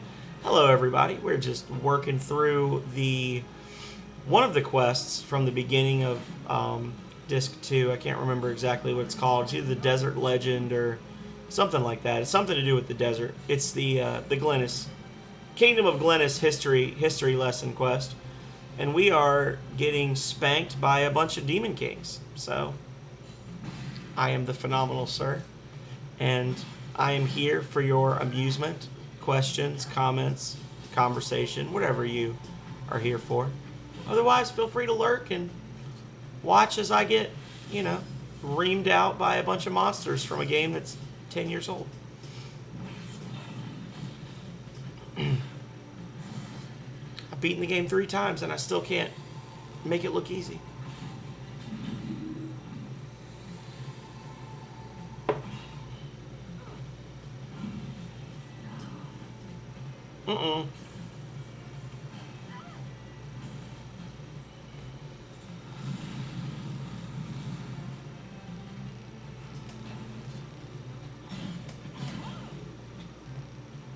I mean, I'll take it, but I'm incredibly confused. He literally just was like, blah. He just shot fire straight into the air and did no damage to anybody at all. Man, you sure showed me, brother. Like, hang in there. Keep your HP up.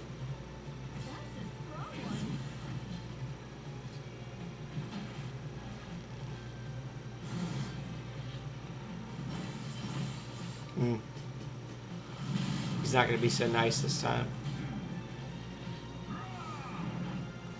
Balson, brother, really? You're supposed to be the one we rely on for victory, and they're dead. God damn it. I cannot believe that I killed the Blue Talon, and I'm going to lose to a single random enemy on the map. This is insanity. What is going on, y'all? Oh, no. Oh, no. Oh, no. Oh, no, no, no. Please, just kill them. Kill them all. Killed them. Brothers. Yes. Please. Thank you, David. God, round 5. First enemy dies. Jesus. Oh, I was too slow. It's okay. We still won? Haha.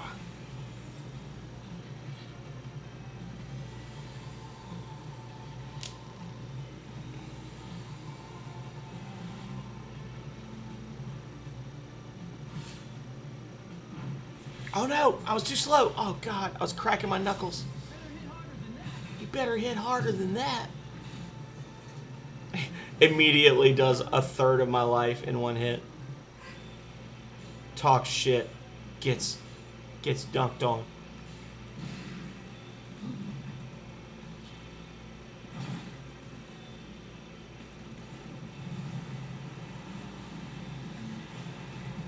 I will say, I like that since Talisman's Gift makes you immune to damage that turn, I do like the fact that you automatically dodge any attacks that go off before you actually use it. It's not something that you would normally expect to see in a game like this, but it is a nice touch that even though it goes off at the end of the turn or whatever, you still actually, like, can, you know, get the advantage of it. We gotta fight. Gotta fight the giant eyeball now. Bro. No, bro. I go this way. Bruh. Oh god, there's one over here too. Teleporter. It's a teleporter. Teleporter. The enemies are getting stronger in here. Oh! No, no, no. That is inappropriate. I do... God, there's so many freaking Demon Kings. Like... The Demon Kings and the Death Monsters, I'm going to be in here another... I'm going to be in another freaking hour. Oh, God. There's so many of them.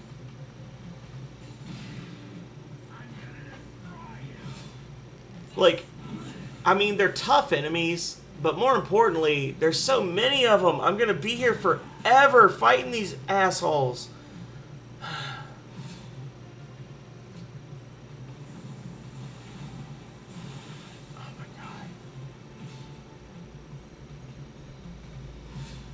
This isn't even difficult. It's just annoying because I used up all my res items fighting the unique one at the start. God damn it. I'm going to end up just running past all this stuff.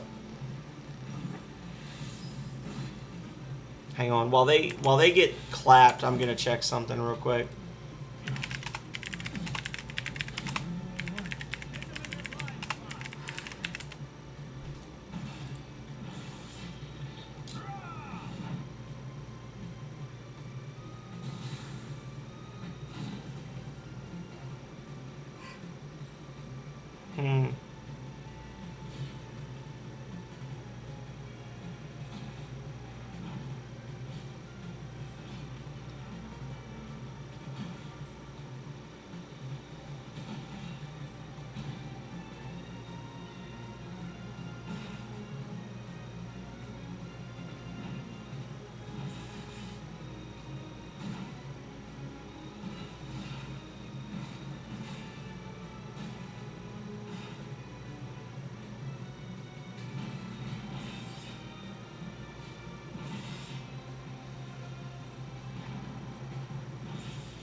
Oh my god.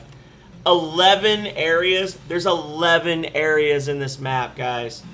11. That's 10 plus 1. That's like 8 more than I want to do. Oh, Jesus. Save me. And no returns from the dead. Thank you. Thank you. I don't know that it'll matter. I think they're going to kill me anyway. Oh. Jeez. Get him. Nice. How dare you? How dare you? That was actually a good turn for David. He healed 2 different units. Got him.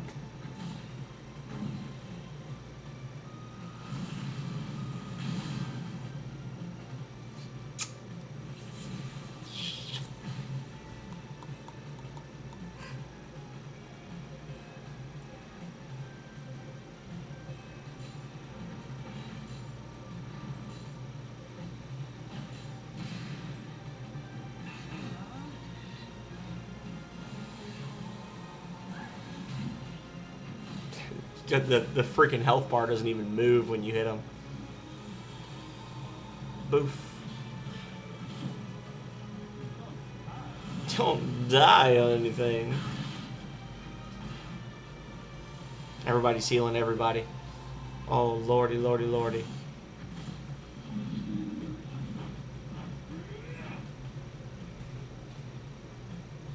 Like I said, I don't mind the length of the dungeon. I don't mind the strength of the enemies, but the length of the dungeon plus the strength of the enemies just seems a little masochistic, I guess would be the word. Like, I feel like the developers want to hurt me right now. And this is literally one of the first quests that you unlock at the start of the second disc. So it's like, okay, welcome to the second disc. Get stomped out. Like, just a little wild and crazy.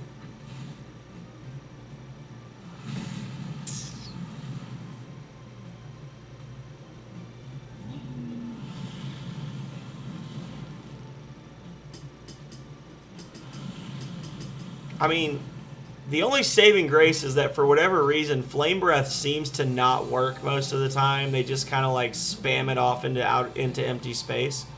But yeah. Anyway, 2 seconds. I'll be right back, y'all.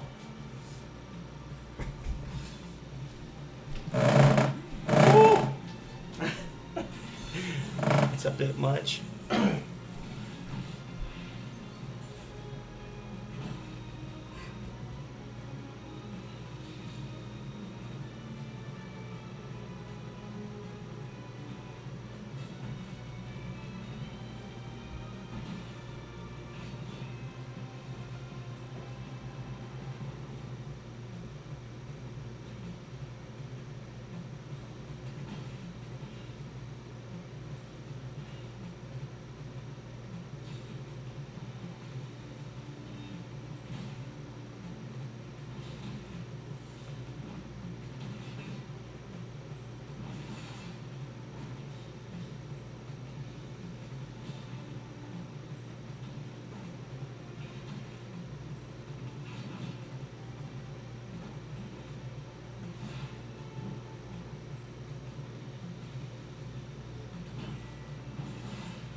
Did we win? I doubt it. We're going to be fighting these guys for the rest of creation. Finish them off.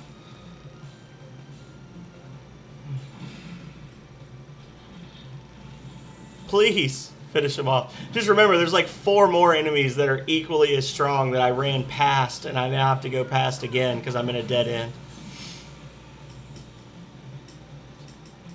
So, you know, it is what it is. Oh, Glennis.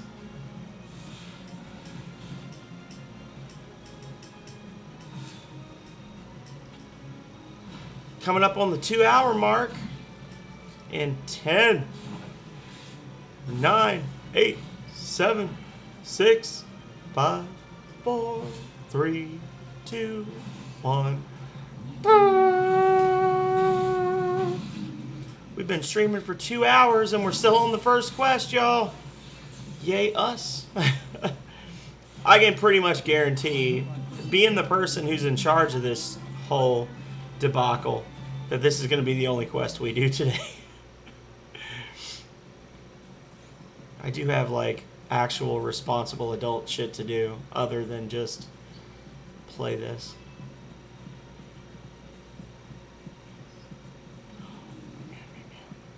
You know what? I want to fight death. Dash!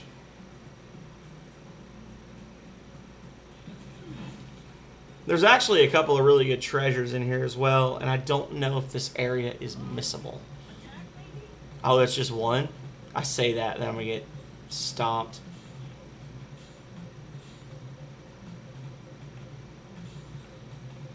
Let's get them, guys. Come on, finish them off. Mm.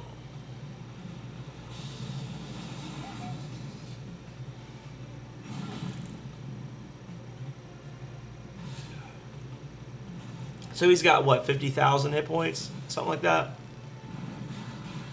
And can multi-deadlock 4 unions? This will be fun.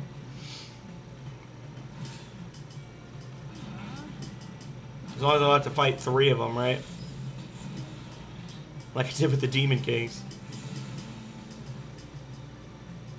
Attack them from that right.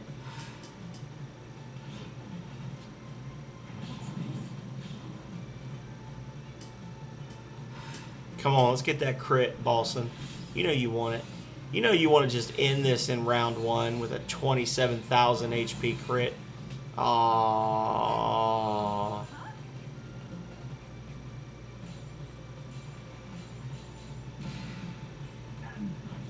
There we go. Close enough. It's basically 1 round. Oh, actually got a weapon strength increase. That's because I haven't used the flat attack option much lately. That's the first time one of the weapons is like upgraded in a while. I have options. You know, the problem with options is that you have to choose.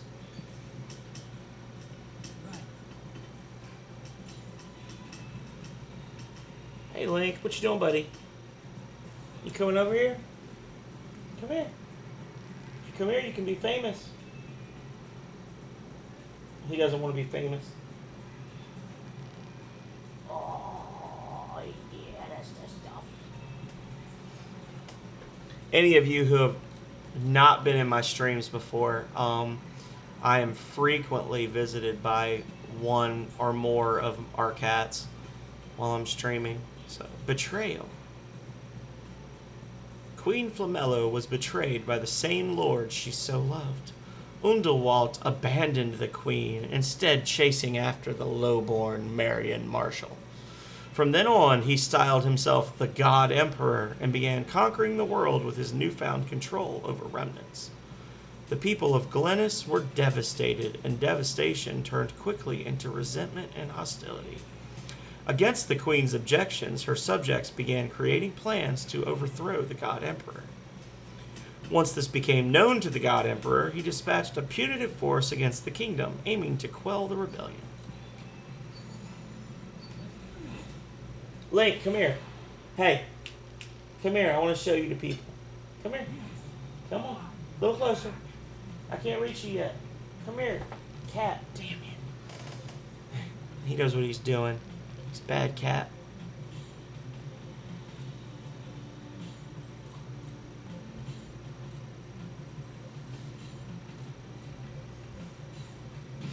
Thank you, Lily. I appreciate you being a good listener. Link, come here. Come here. I'm going to make you Twitch famous, brother. Oh. There we go. Oh, it's very loud. So this is Link. Link is the worst behaved of our 6 cats. And also the softest and most intelligent, definitely. He's also one of the more antisocial ones.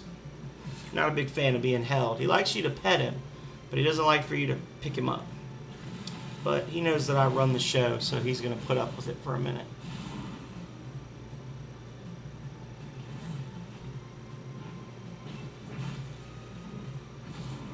He's trying to, he's like, please. He's sending thoughts to my brain right now, like, please, sir, let me go, sir. Sir. Sir, I don't want this.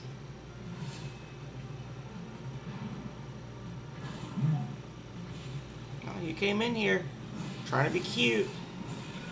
You got grabbed. You knew what this was. Oof.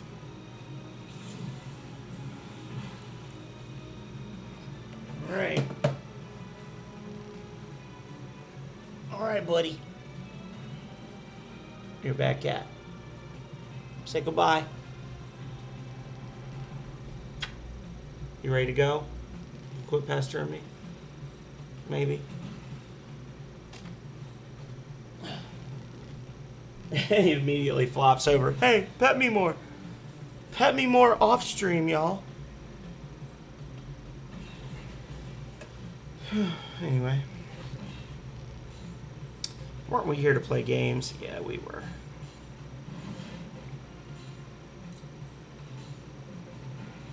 Hang in there!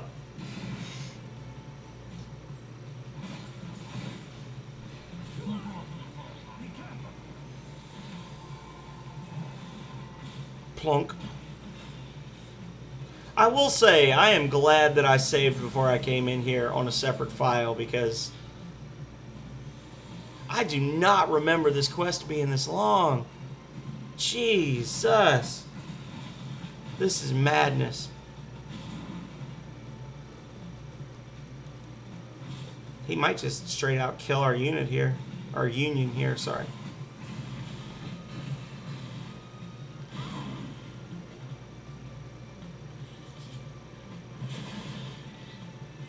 McGrady. The clutch heel.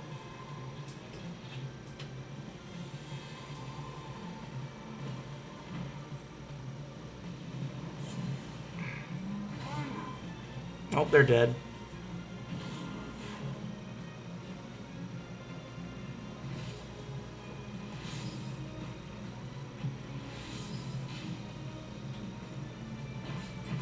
Bat, bat.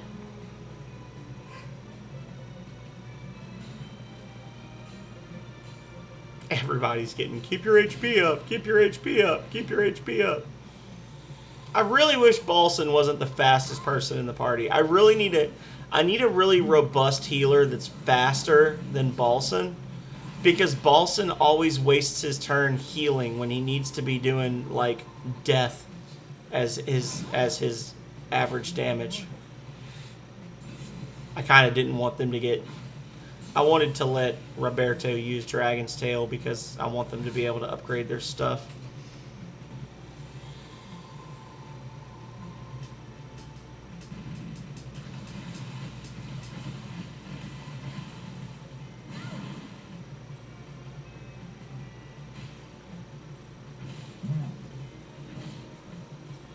So, this is completely random and probably fueled partially by the fact that I've been indulging in adult beverages since we started the stream, but I'm going to put up a poll for anyone who may be out there. If you want to answer, you can. If not, that's fine. I won't ban you probably. But I have not eaten today, and the question is, what's for lunch? Pizza, leftovers,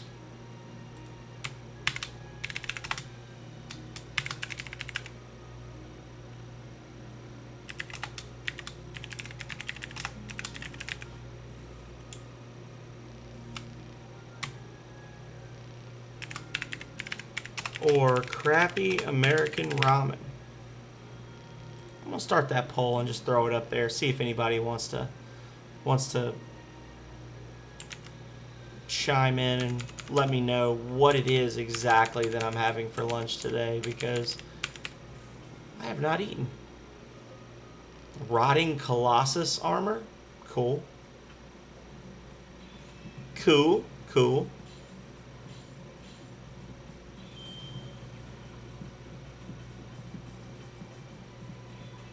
I still don't have the map.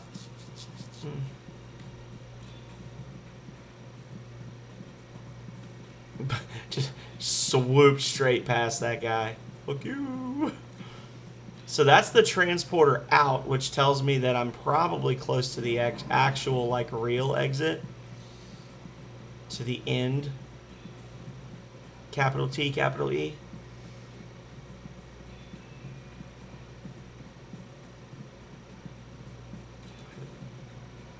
Oh, this is the ladder. I was about to say there's nothing here. I'm so out of it at this point that I didn't even recognize that there was a ladder there for a minute.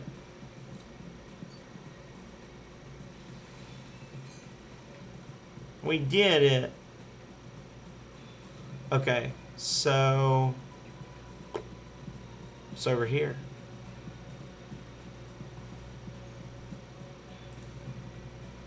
Nobody's gonna vote. Well, then I'm gonna vote crappy American ramen. And if you don't vote, then I'm gonna have an unhealthy lunch. It's just gonna be sodium and pressed pasta. And then any health problems that I experience in the future are gonna be y'all's fault. Oh, well, we don't want to go that way just yet. Well, looks like I'm gonna have crappy American ramen for lunch. Thanks for nothing, guys.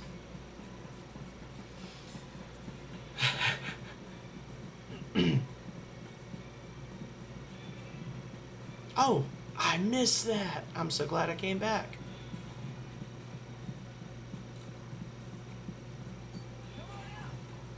Is this gonna be the money? Yeah. There's usually a money. There's like a red money in a lot of these.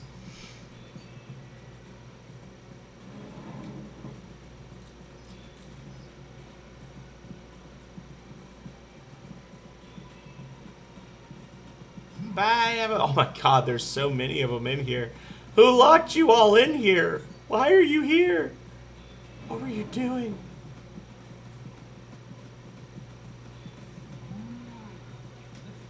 Okay. We'll fight that one. Well, poll ended. Thank you for that. Okay.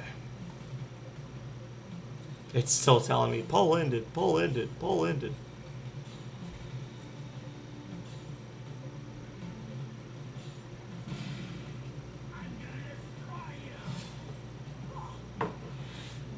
Just pay no attention to what I'm doing over here off screen.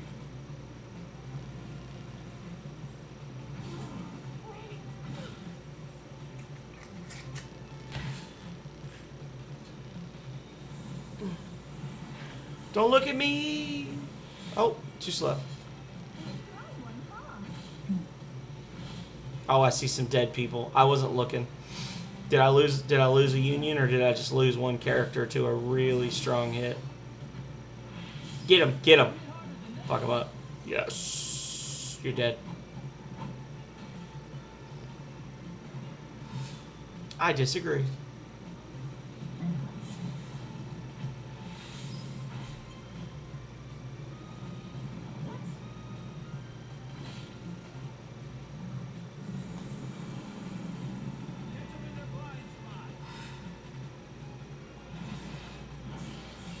Mm-hmm.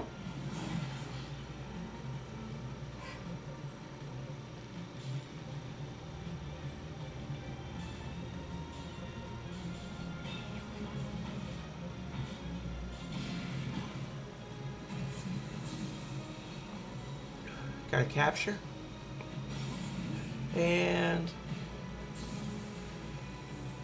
got another capture. Hell yeah. Bloodlust has grown. Oh god. Should I be concerned? I just saw Glennis's bloodlust has grown. Glennis, you okay, buddy?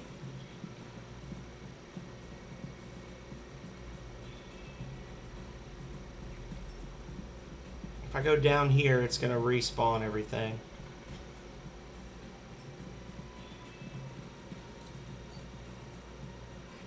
Love. Love. Queen Flamello IV had pledged her love to the Lord of Undelwalt. The two paramours did nothing to hide their affection for each other, and soon announced their engagement. Celebrations continued throughout the kingdom of Glennis for days. However, few within the young country could have foretold what the future held for their love.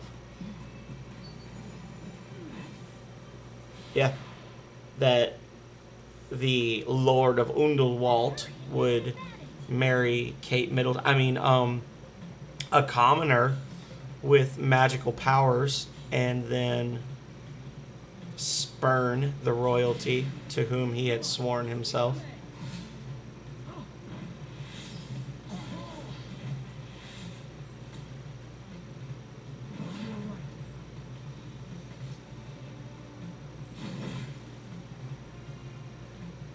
So here's a question. I was thinking about this the other day because I'm insane. You know, there's a strong, if not sensical, then a strong mathematical and physics based argument for us living in a simulation or a video game, that we are all just characters in a false universe, which is not really fair, because if we are all computer programs inside of a simulation, then this isn't a fake universe. This is our universe, and we should treat it as such. We should act as though we are real and in a real place, because this is the only reality we'll ever know, probably. But the question for me is, imagine, look back on your life, regardless of how good or bad it was, and then imagine that instead of the life you had, you were born, and your grandmother was the Queen of England. Imagine being born the child of Jeff Bezos. And just try to wrap your brain around a world where you're the child of someone who actually matters and who can actually control the flow of history with a phone call or by writing a check. And imagine that one day that would all be yours. And then ask yourself, if that's the case, if that is really and truly your reality, and we do live in a video game, if we are all constructs in a video game, then if you are the child of Jeff Bezos or the grandchild of the Queen of England, or the 14th favorite son of the great poobah of Saudi Arabia, are you an NPC or are you a player character? Because that kind of extends to all of us, right? Those few unassailable individuals who are so far above us and whose lives we could never imagine being in. Is that because we're all the computer characters, or is that because we're all the player characters and they're the NPCs with the world at their fingertips? I'm on my third drink for the morning, so you can tell I'm getting into philosophy zone, but it's something to think about.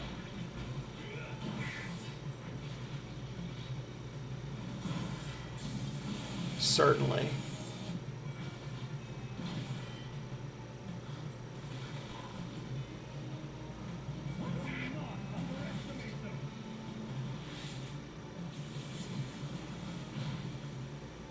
I guess at its deepest core, at its most matrixy, the question that I'm posing is, are you a 1 or a 0?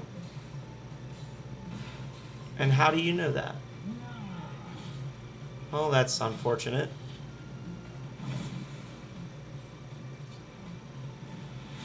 Man, I love when regular enemies have the ability to instant kill you as a side effect of their normal attacks. It just makes me feel really good about the game that's been set up for me. The irony is not lost on me.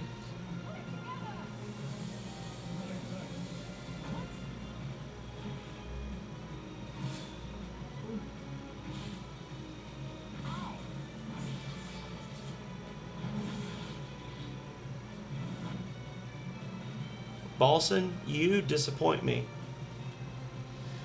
You bastard. Can't act. Botched.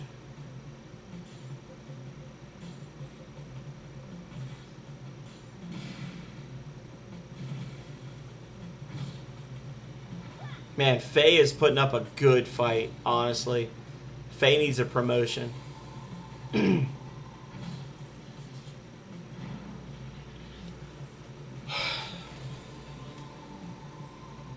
The most evasive Barbarossas in the history of everything.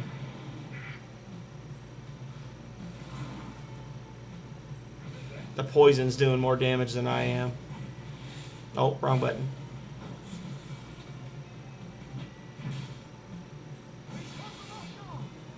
We've caught them off guard. Whoa. That's a strong one.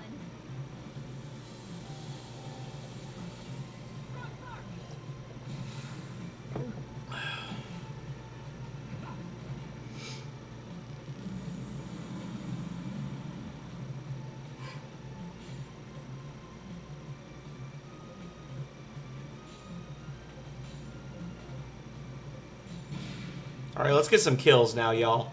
This has gone on long enough. Let's just ruin these fools. Be done with this.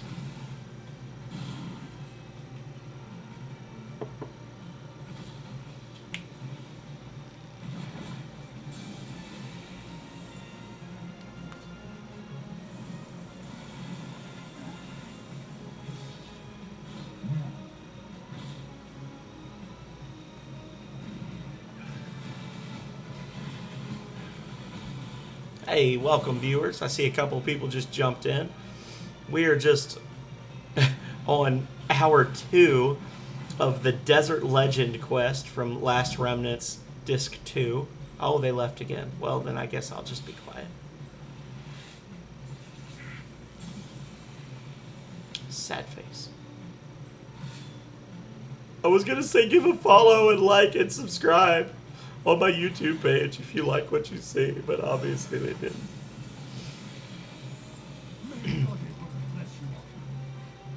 I'm still waiting at 250. Honestly, for anybody who's out there lurking who hasn't followed, I'm just waiting to hit 250 so that I can buy Subnautica and do my bathtub stream. That's all I want, y'all. I just want to do a bathtub stream for you. But I'm willing to meet you halfway. I mean, I will stream from the bathtub and I will pay $30 for a game, but I'm not going to do it if you're not willing to follow me.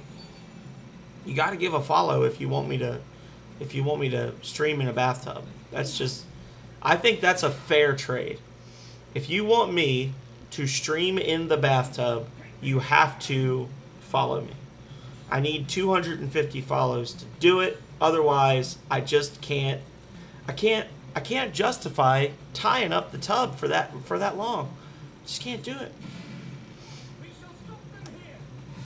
And it would be tasteful. I'd be wearing a swimsuit and a t-shirt, but you know, you'd get to see me in an aquatic environment for a change, as opposed to all this back here that is so exciting.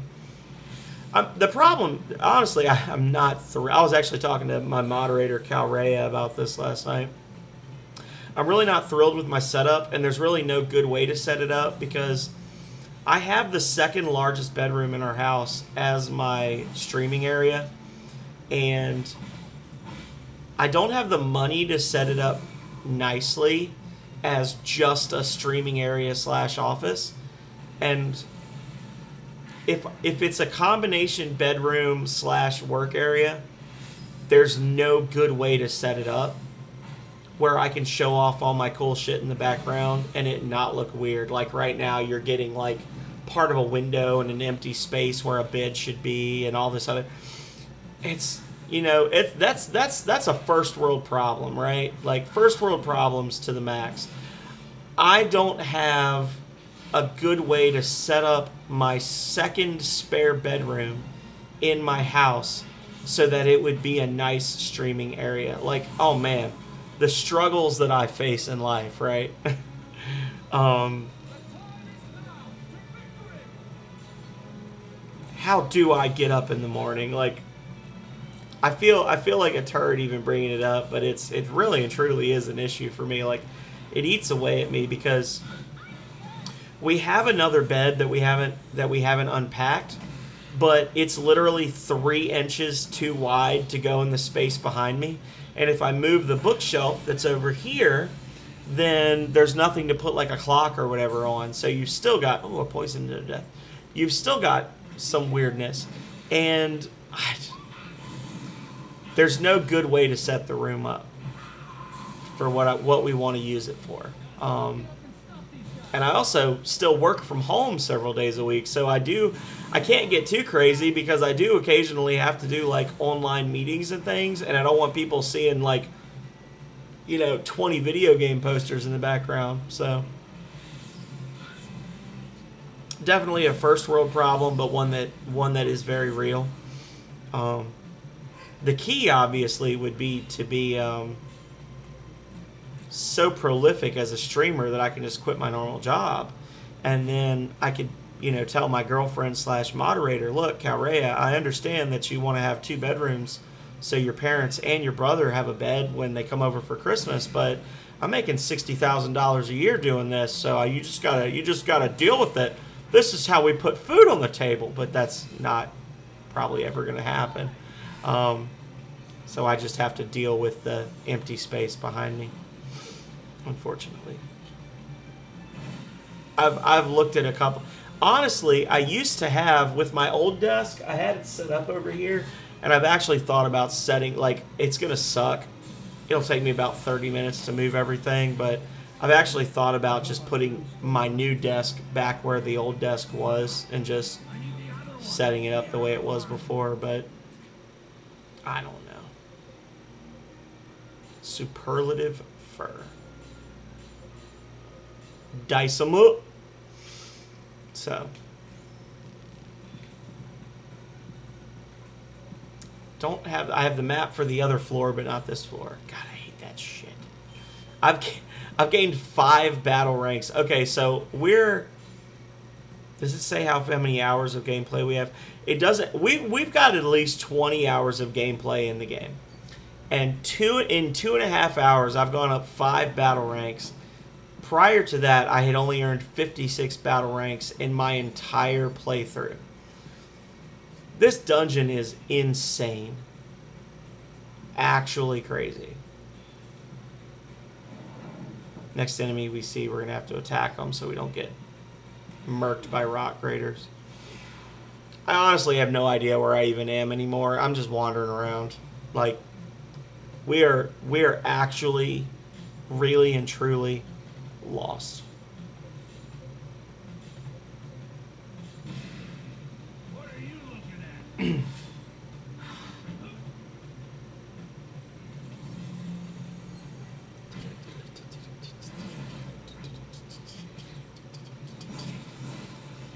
All right, now kill him. Thank you. Smash him from the sides. I still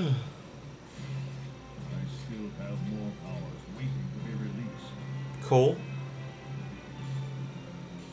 All right, that's 3 Dandada talons. So any more Dandadas that we capture, we're gonna keep and sell. We are gonna make a shitload of money off of selling monsters because we have captured so many freaking monsters in this dungeon. It's insane. Oh, well, there's a treasure chest. So, is this the Phalanx Mace? I think it's the Phalanx Mace. Not sure. The winner's the one who strikes first, yeah?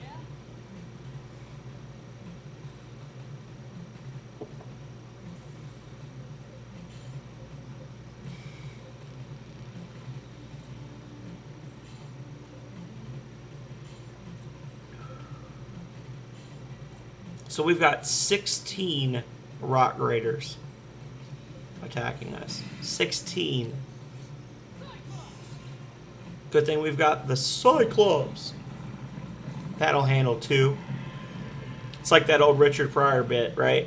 If you ever picked a fight with China, hey Richie, you got 1.5 billion Chinese dudes waiting for you outside the bar.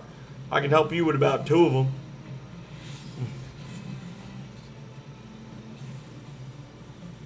If any of you don't know what I'm referring to, I would really encourage you to look up Richard Pryor. I will warn you that he is pretty free with the N-word,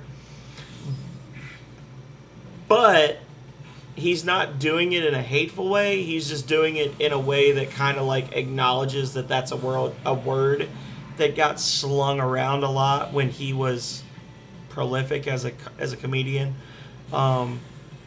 But he honestly has He first of all, he's freaking hilarious, and second of all, he's got a lot of good points when he's talking about race interactions and things like that. I really, really, really, really enjoyed Richard Pryor, and I was very sad to hear when he died, especially since he had literally just starred in a Comedy Central special called "I Ain't Dead Yet," and then he died like 3 months later. Very funny stuff though.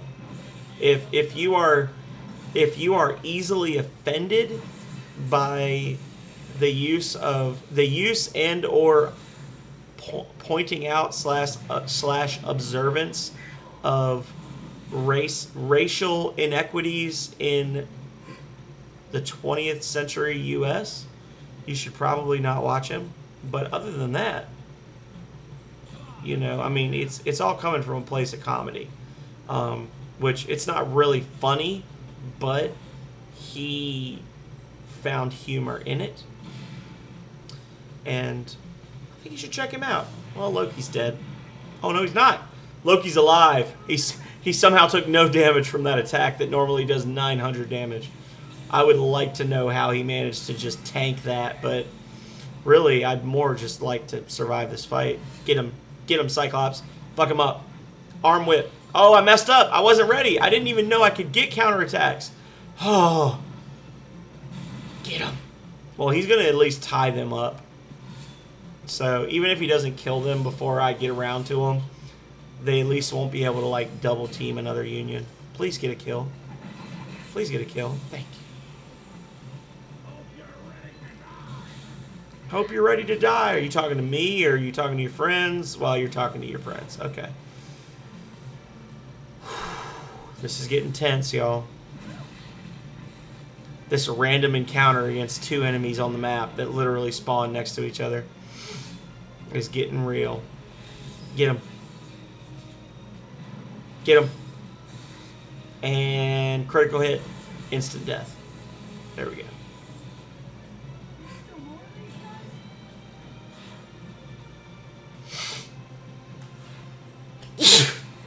Bless me.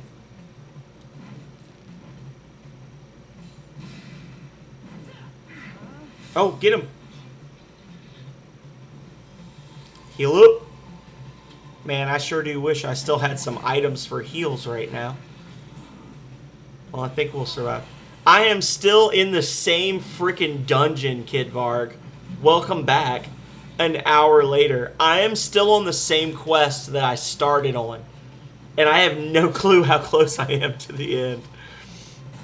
Yes, I am still killing big-ass monsters. I am still in the same dungeon. I am completely lost because you are flipping back and forth.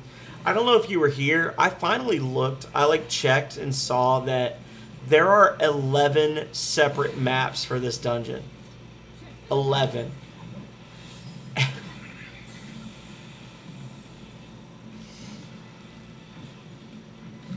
I could be here for another hour. I don't know. This is obviously the only quest we're doing today. Yeah, this is an insanely long quest. This is the longest quest I've done so far. This is longer than any of the storyline quests that I've done so far. And every one of the fights is actually pretty difficult. I don't want to say difficult, but Ninja Katana +3. Well.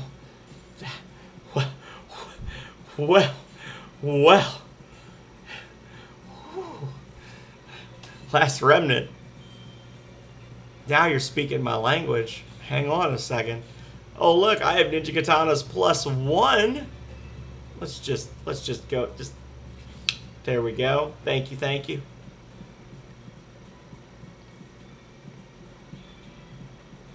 I seriously have no frame of reference for this quest, for how long this quest is versus others, because I played this game a lot, but I rarely made it past Disc 1, and this quest is really long. I was saying earlier, over the entire course of my playthrough of this, which we're on episode 14 now, I have made it to battle rank 61, and I started today on battle rank 50, 55 or 56.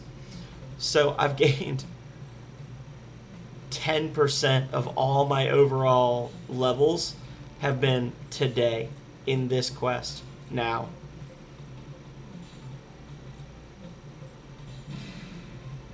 Yeah, that +3 is nice because you've been watching me play for a while, and I think you've kind of gained an understanding of how gear actually works in this game.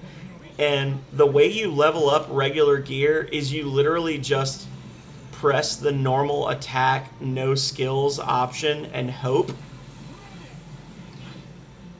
And I am still using, so when I started the game 25 hours ago, whatever, 14 episodes ago, I started the game, and in the intro sequence, I bought 2 katanas and I put them on Rush.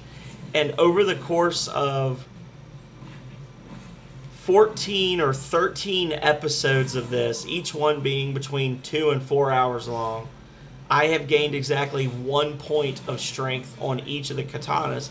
Because even though it's not an original katana, these are the original katanas that I equipped on Rush 13 episodes ago. And in 13 episodes, I've gained a +1 on each katana, using the same katana, reforging it over time. And I just found a +3. Like, can I have 2, please? I need the other one. The other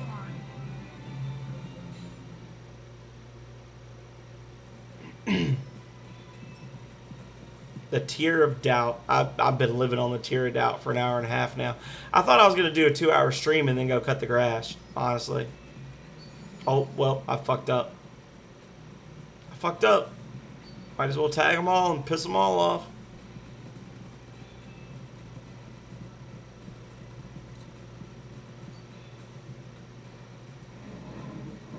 Hi, buddies.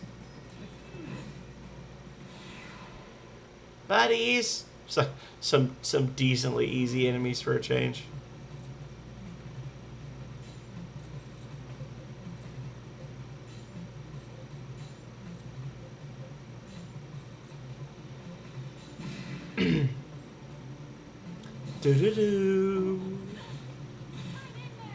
I'm actually pretty happy because I honestly, even though this is a really long and drawn out quest, I've had a good flow of people coming in and out. I'm seeing the viewers are kind of hovering up a little higher than my normal average.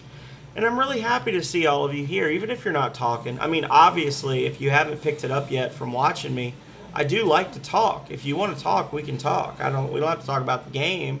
We can talk about anything you want. But it's just really nice to see so many people coming in and hanging out and hopefully getting some kind of value from what I'm doing here, because that's really what it's all about, right? Is entertaining all of you out there.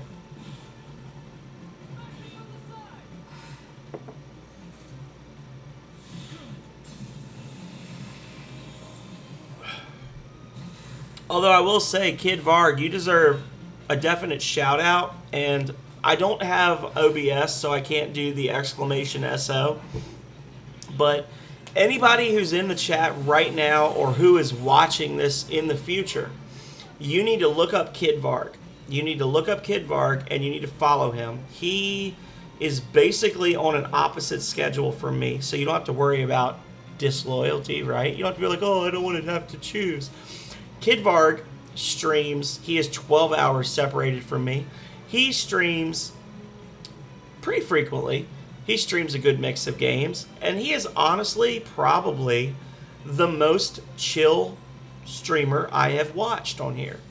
He's also one of the first streamers I ever followed on Twitch, and he is not only really cool, really laid back, but he's also a really nice guy, just in general. And you should give him a follow, and you should come to his streams, and you should tell him that I sent you so that he knows that I told you how great he is, because he is great.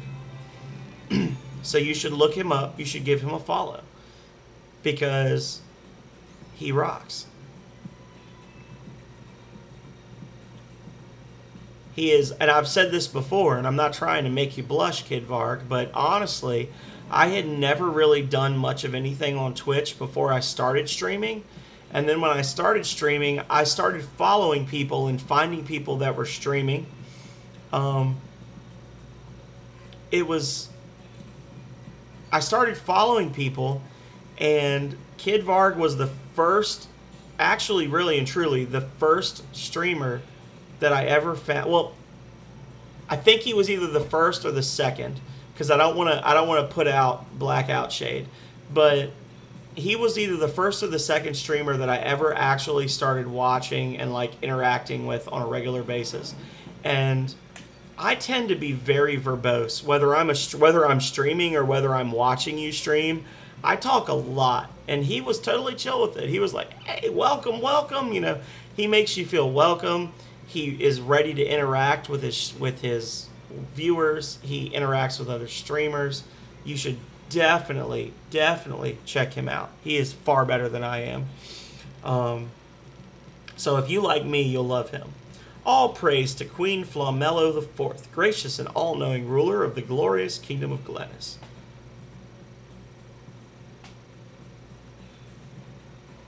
I'm just happy that I was able to be a good Captain Chicken for you that one time, Kid Bark.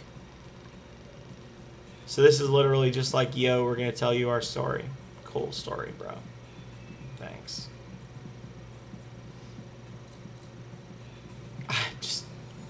I feel like I was close to the end a while ago. Like an hour ago, I found the teleporter that takes you back to the exit.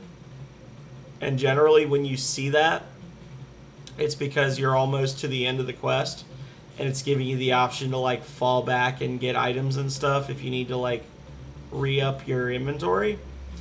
And then I just kept going, and it's been another hour, and I'm still here.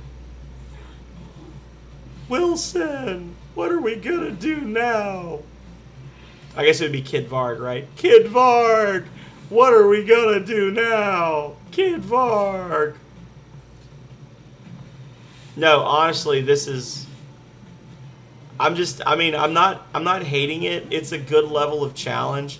It's a little on the ridiculous side because there's actually 3 different towers that we're going through, and one of them has the death enemies and the Demon King enemies.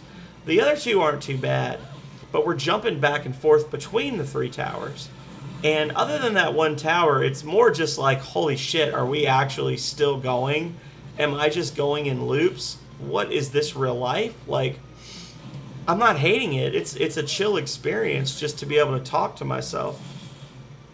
But it's just boggling my mind that it's been 3 hours and I've literally been in this quest since... I think I found the tower at like the 20-minute mark, 15-minute mark, something like that. And this is one of 6 new quests that opened up since I finished the last episode.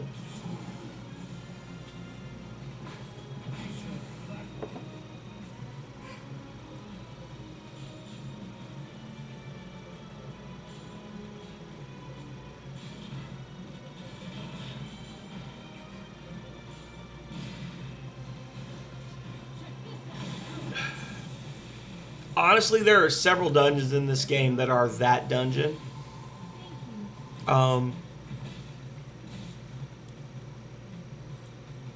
It's just the fact that this one was one of the first new dungeons available when you start Disc 2. That kind of was just like... like the devs were like, oh, you think you're hot shit because you beat the gates of hell? Well, guess what, Bretta? Enjoy a 6-hour run through a single tower. Like I said though, I mean, I'm gonna have ridiculous amounts of money after this, so as long as I can keep progressing, I'm not gonna be upset. Because you know, all these monsters that I'm capturing and not breaking down, that's just money. Oh wow, David died. Oh, he's calling for help. Well, now I'm going to be irritated.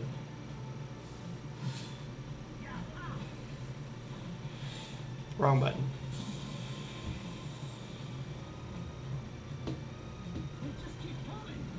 So she said. By the way, Kid Varg, I meant to tell you, I'm sorry for the adult pun jokes that I was making the other day. IRL, I'm actually really good at puns. I got it from my mom. That's all I can say.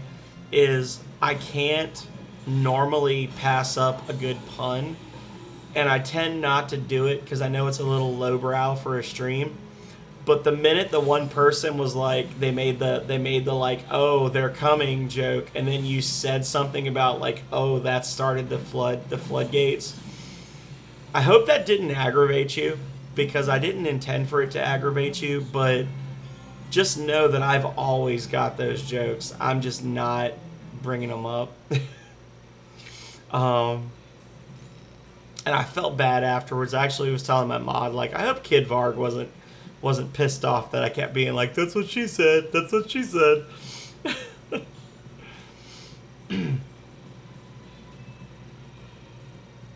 I'm one of those people that's always got a snappy comeback.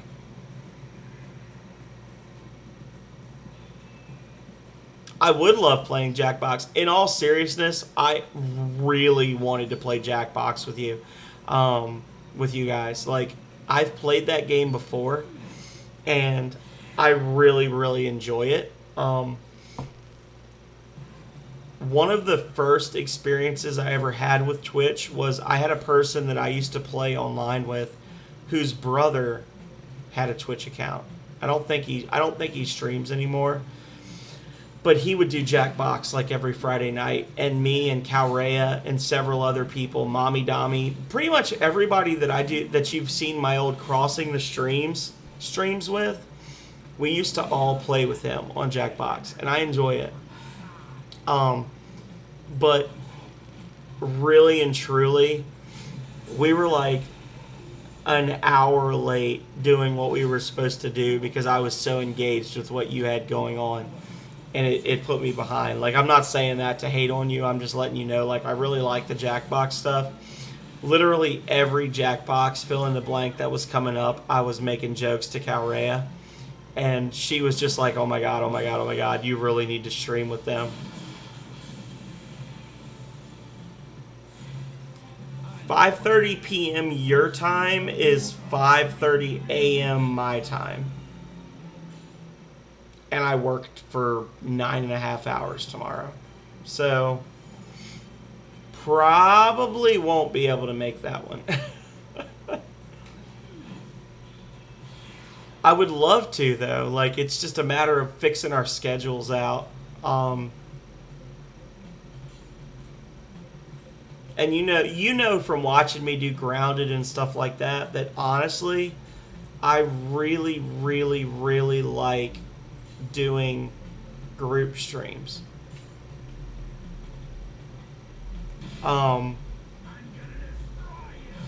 And that's honestly the biggest disappointment about streaming for me so far, is that I talked about this for so long with my friends, with Daddy Pingu, Penguin Slugger, I guess. He was in one stream ever of Grounded. Yeah, you have, because they've all ghosted me, the bastards. Penguin Slugger actually legitimately plays 4 to 6 hours of video games a day on average, and he has been in one Grounded stream. And he was the one that was talking a big game about wanting to stream with us. Mommy Dami, who's his wife, I haven't even talked to in 3 weeks. And Megami Mori, he at least has an excuse because he had medical issues going on, and he's doing like EMT classes and stuff like that right now. And then I played with Divide by Zeros once. But the whole idea was that we were all going to start streaming at the same time, and we were going to like direct our viewers to each other's streams, and we were going to build up to the point where we had like a team, you know, when like when one of you becomes a partner, you can like set up Twitch teams or whatever they're called. And we were going to do that, and we were all going to be a whole group called The Experience. And literally, none of them followed through, and it really honestly made me a little upset. Yeah. The last time I talked to Mommy Dommy, who honestly is the one that was most reliable, the one that I most enjoy streaming with, ooh, Heaven Pierce, nice. Mommy Dommy has a job that was going to have her travel. She was supposed to go to Guatemala for Memorial Day, which was like right at the start of, or the end of May. And she told me she couldn't do any streaming for a bit, and she couldn't come over because she was going to Guatemala. Okay? So, the whole week that she was supposed to be in Guatemala, we were sending messages and texts and things talking about when you get back. When you get back, we want to do this, or we want to see you, or we miss you, or we hope that everything's going well. And then like June 10th, she sent a thing on Facebook saying, just got to Guatemala. So she just fucking lied about when she was going, and then pretended like she didn't get any of our texts for a week. And I don't know what happened, because as you can tell from our streams, like, it's not like we have an antagonistic relationship. Like, she and I are really close. I don't know what happened there, but I'm honestly a little pissed off. Like, because it's one thing, you know, I mean, your life is your life and you live your life, but for you to be like, sorry, I can't make it to this thing or that thing because I'm not gonna be in the country, and then it turns out you were in the country all along and you just didn't feel like responding. I think that's pretty shitty. Like, as a friend, that's a pretty shitty thing, you know. I haven't talked, other than Divide by Zeros, who, you know, I went to his house on Sunday. Other than Divide by Zeros, I have not actually spoken to anybody that we've done a Crossing the Streams in the past with in at least 3 weeks. Which is really disappointing given the fact that we've all known. Okay, so Megami Mori and I, he and I have been playing online for 10 years together. I met him on the original Dark Souls on the Xbox 360. And not only have we been playing games together for 10 years, but last year he flew from California to Virginia and spent a week with us. Like, he lived with us. He's a good friend. I consider him an actual friend, and I haven't even talked to him in 2 weeks. It's really boggling my mind, and I'm not trying to hate because, you know, who am I really? Like, they don't owe me anything. I don't deserve their time, but it's just really weird that everybody just kind of all vanished at once. Yeah. That's my main thing is, like, if you make a plan, if you say, okay, we're going to stream Friday nights, don't just ghost. Stream dot maybe. I'll put it off for another day.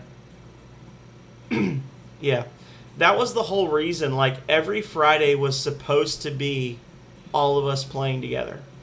And the idea was we had a good mix of people. Like, I feel like I'm pretty outgoing. I feel like I'm pretty, you know, approachable. Megami is very, like, focused on gameplay and focused on mechanics. And Mommy Dommy is, if we're being honest, she's a cute female with a bubbly personality. And between the three of us, the idea was that we would basically hit all the boxes, and we would work together, and we were going to make an actual cohesive streaming group. If you look at my about, it actually says, it talks about our soon-to-be formed stream team, The Experience, because we all agreed that was a thing we were going to do together, and then everybody bailed out. And it's really disappointing, but you know what? I'm going to keep playing because I'm having fun. I'm having fun interacting with y'all. I'm having fun playing these old games, you know, for the first time in several years. I'm not going to let them hold me back, but it's just disappointing that other people can't hold their commitments like like you would expect. But I do love crossing the streams. Honestly, that was one of my favorite things. You know, for the first, I don't know, 8 weeks that I was streaming, I had at least one co-op stream every week. And it was my favorite stream of the week. I looked forward to it, even if we didn't do anything. You know, the last time Mommy Dami, me, and Megami played Grounded, we honestly didn't do anything. But it was just the idea that we were all just hanging out together and chatting and we were able to play together is what made it fun. And I don't know. That's apparently not a thing for them. So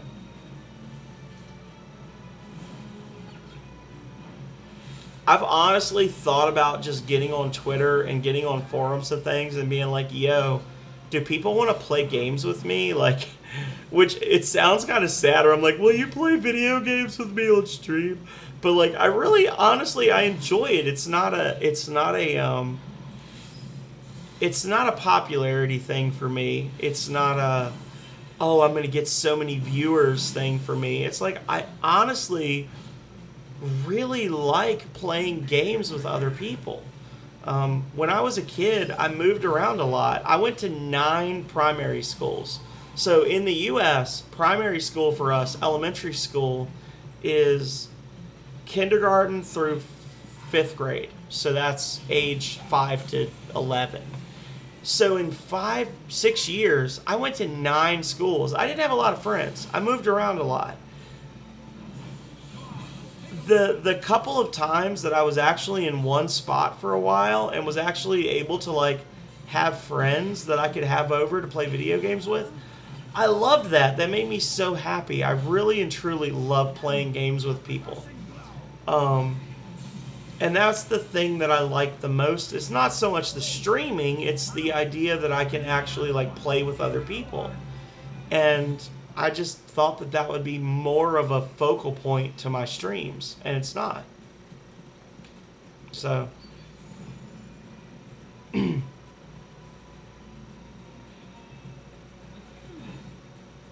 I mean, I really and truly, I've lived in probably like 12 different houses between when I was 5 and 18. And, you know, in one of those houses, I lived in a house for a year where the neighbors had a kid that was the same age as me. And he would come over. We actually had a couple of legitimate sleepovers. And he would come over, we'd play the old NES. We'd spend the whole night playing NES on, you know, the big box television with the wooden frame and everything. And I still wonder how that guy's doing. Like, I still wonder if he's doing okay. I haven't talked to him in 25 years.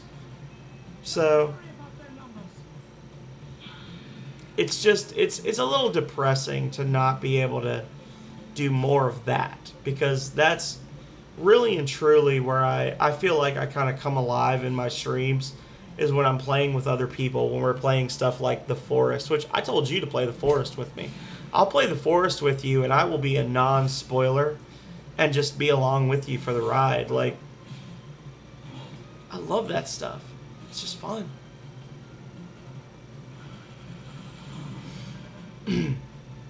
But anyway, I've literally been being cranky about not having more friends for 20 minutes now, so I'm going to shut up about that.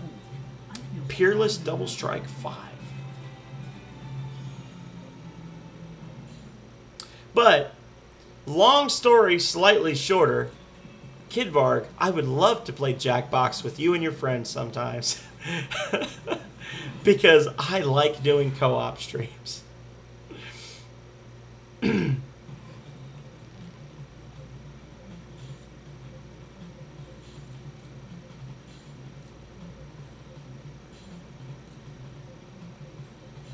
Alright, so I'm gonna at the 3-hour mark, I gotta do a potty break, so wish Rush and his friends luck, because I'm not gonna be here to help them.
Nobody gets super crazy, but twice in one day we've got Callie.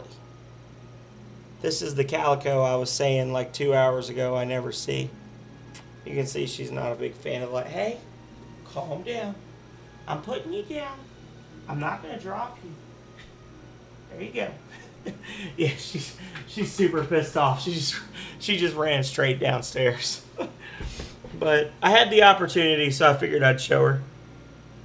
I don't know if you guys actually got to see her or not, but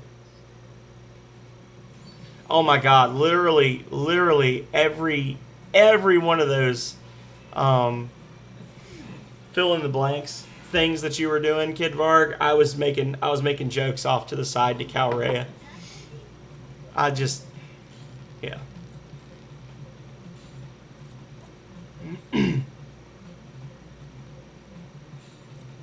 But I mean, Blackout. I played with Blackout a few times on Generation Zero and Uno.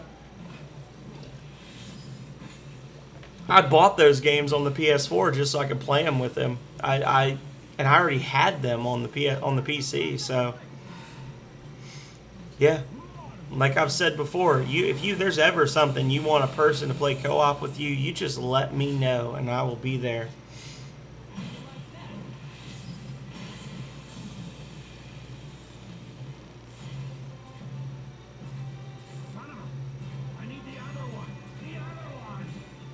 Hey, remember when there was actually like a storyline to this game and it wasn't just us wandering through this tower forever? I don't. I don't remember that. In theory, I know it happened, but... Oh, no. You could all go to hell. We will not be fighting 4 of you at once. Bye. Have a beautiful time. Yeah, I'll fight 2 of you, but I'm not going to fight 4 of you. But yeah, if you ever want to do the forest, Kid Varg, no pressure whatsoever. You just send me a message. You send me a friend request on Steam. My name is The Phenomenal Sir. You let me know, hey, I bought it, and you let me know when. And if I'm not actively working, I will play it with you. Because I actually really like that game. I get a great deal of enjoyment from just building houses and fighting cannibals in that game.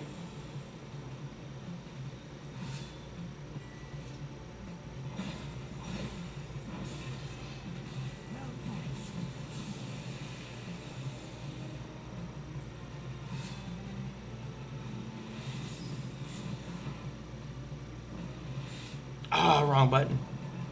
I was expecting right trigger.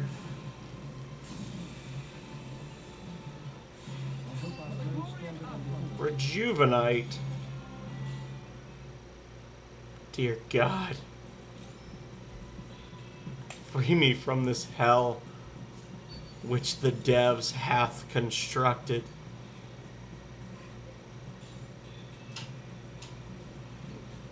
Lily, what are you doing, honey?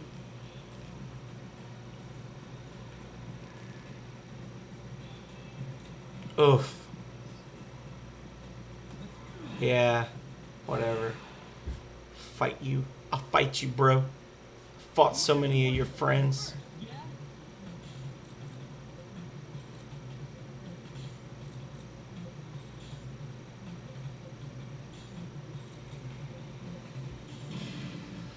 Whew. I'm gonna destroy you.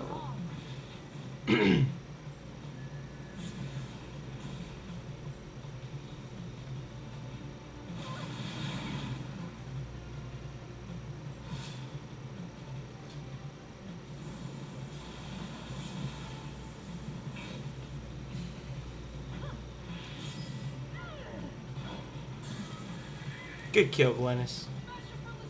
Do that work. Kill? Ken has kill? Never. Never get kill. Nope. Boom. Almost didn't catch that one. Boom. Paralyzed and poisoned.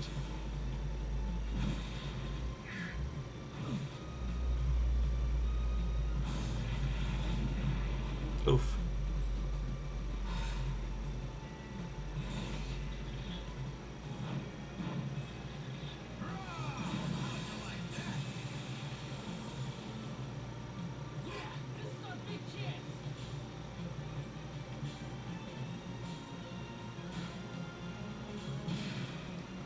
Alright. Oh no, wrong button! I started to yawn. That's okay. We killed him and we got a capture. Honestly, I'm just pushing forward going like, yo, we're gonna make so much money. We're gonna make so much money, yo. Oh, the mouth. He was hungry.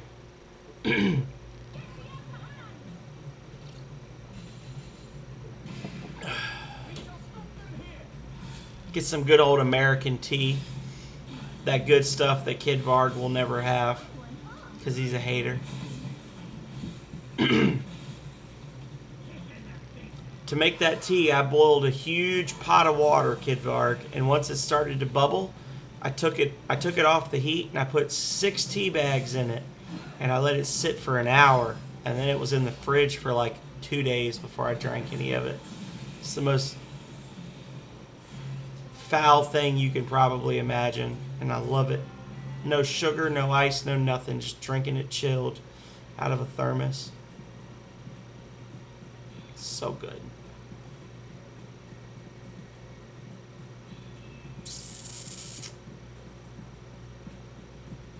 Ooh, treasure. Phalanx?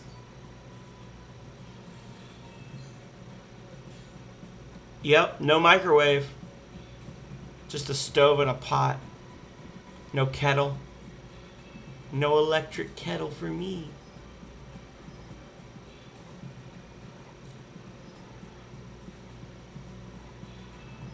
Oh.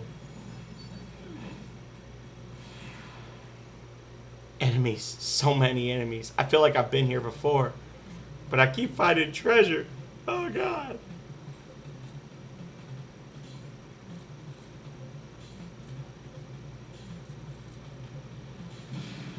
Alright, let's fuck them up. Yep. I don't know who told you this story about the microwave thing, but I've seen you talking to it. I've seen you talking to like 3 different people in your streams about this in the 3 months I've been watching you. It's like, is it true? Like, I have never known anybody to just like slap a bag of tea leaves in a cup and then microwave it. Like, I told you, I've microwaved water to heat it up, and then I'll put a tea bag in it. But it's like when I'm at work or something where I don't have a normal means of heating up water. So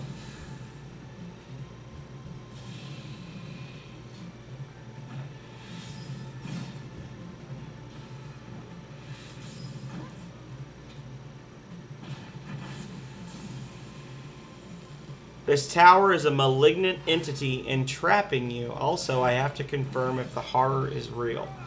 Both of the things you just said are understandable and also true.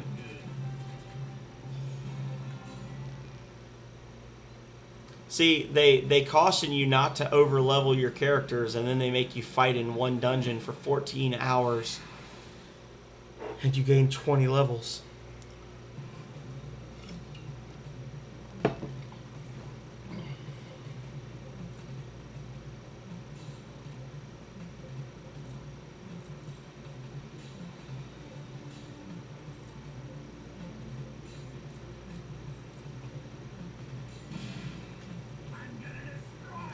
This tower is honestly kind of crazy. And the thing is, I know that there are treasures I haven't found yet in it. And I don't know if I've missed them or if I haven't reached them yet. But, like, I know there's a phalanx mace somewhere in here. I knew about the Ninja Katana plus 3, which I knew was going to be a direct upgrade for my main character. Like, but I didn't know where they were because it's just the same couple of hallways over and over and over. Wow, good job dodging those attacks. Good job failing, phenomenal. Good job failing on your crit trigger.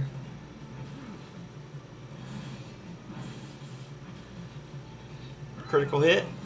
Ken has kill? No.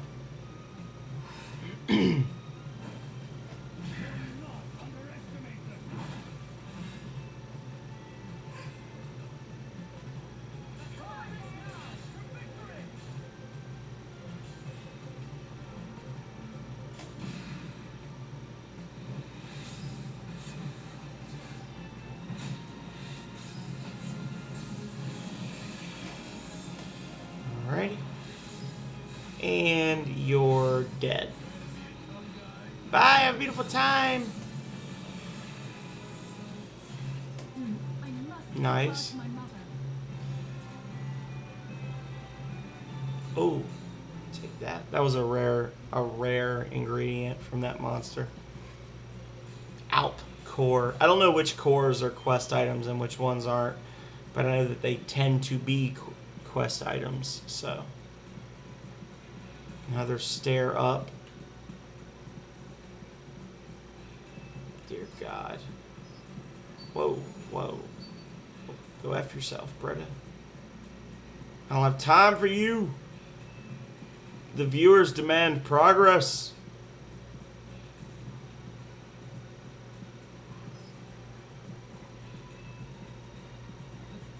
Oh, oh, they were all coming for me.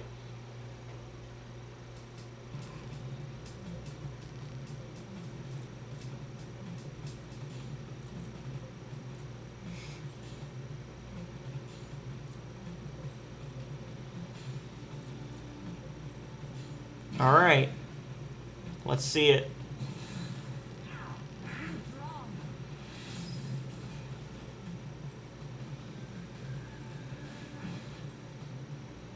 I'm going to literally change the name of this episode from Strand, but first, to The Endless Tower of Endless Despair. That's going to be... I'm not going to finish this stream until I finish this quest.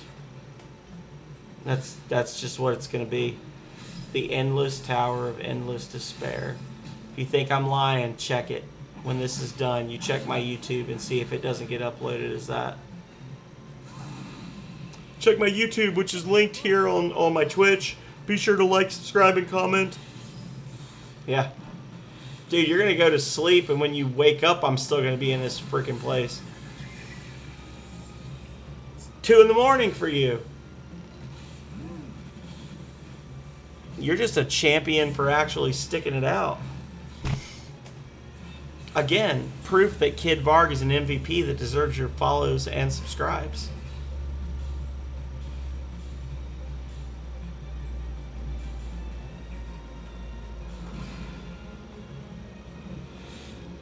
Too fast. And death.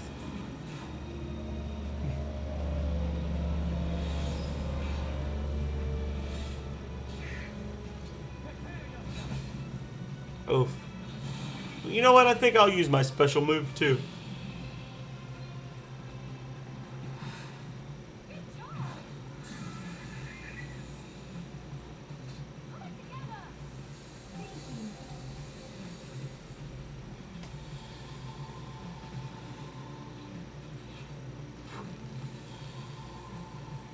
And just think, I have a beautiful bowl of crappy American ramen waiting for me when this is all done, because nobody voted in my poll.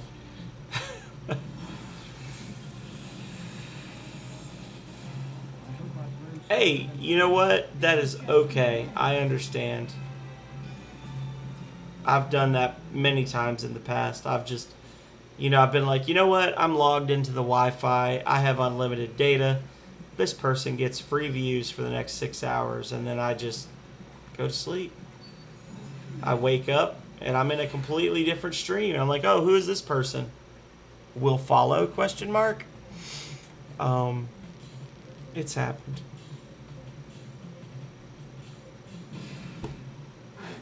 I mean, I'm starting to yawn, and I'm it's noon for me, so how do you think... I know how you feel.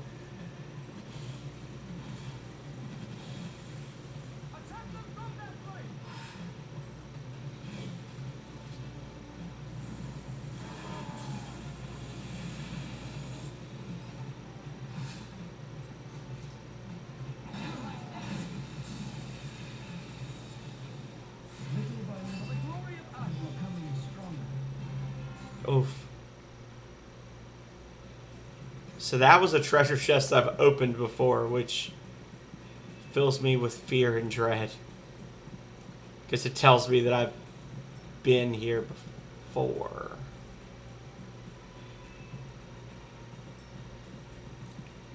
I think I have officially looped.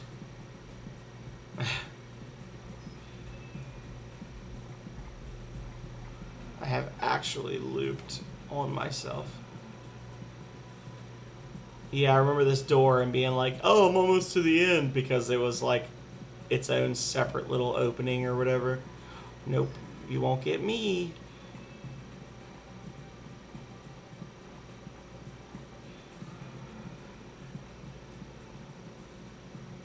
That's the, yep, that's the, okay, so I've actually done a giant fucking circle. A 3-hour long circle, because that's the down staircase that I saw at like the hour and a half mark. Okay. So, new goal. We're always going to go up steps if we see stairs. That's the new, yep, this is the Barbarossa room. This is the tier with all the Demon Kings, and then after this is the Barbarossas. Oh, fuck you. Go to hell. Yep. Here's the death monsters.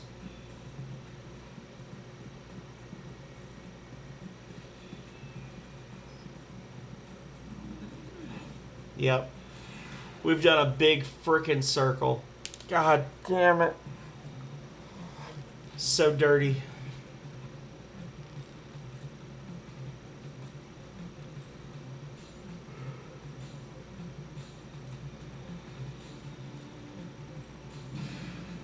Yep.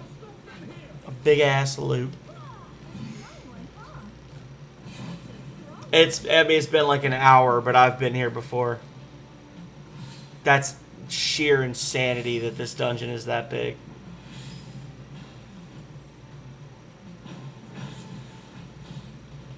So they got about 70,000 HP on that union.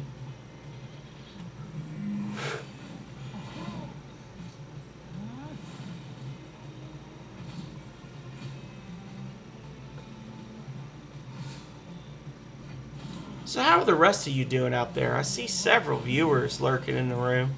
Hopefully you're all doing fun. Are you new? Are you old? Have you been here before? Are you streamers yourself that would like for me to give you a shout out? Just let me know. I'm here. We're here together, just fighting demons forever. Looks like we're up against quite an options.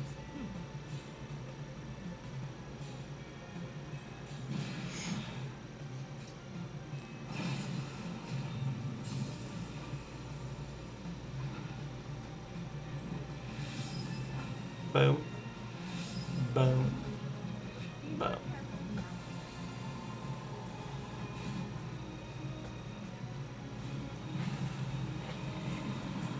Of course. Instant dash.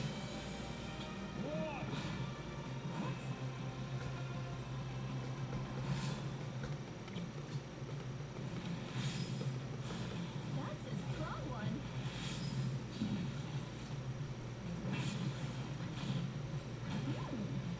Alright, everybody, team up on them. Let's get that Peerless Thunderclap 5. Or you could cast Restore. What a butt.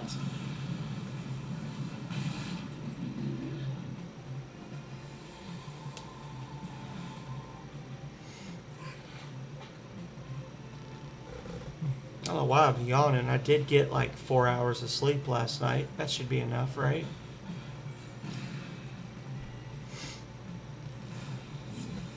I was going to cut the grass, but now that I've gone through this gauntlet, I'm probably going to sleep after this. Just take a nap. Another union down. It's a race against time. Can we kill all the unions before they, or can we kill the demons before they use Twister 5 times? I know I'm good.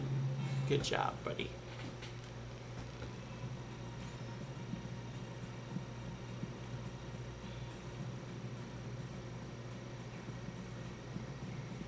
I went downstairs. I don't want to go downstairs. I want to go upstairs.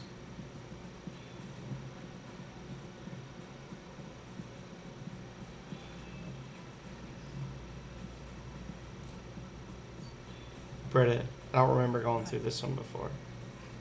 Let's try it out.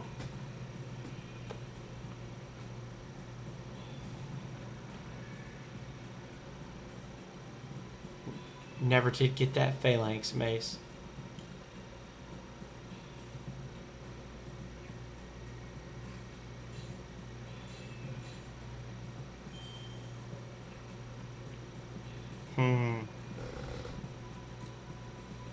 Old door. Well, this is the first new area I've been to in a while, so let's see where it goes. Oh. This appears to be the end. Sure, what the hey?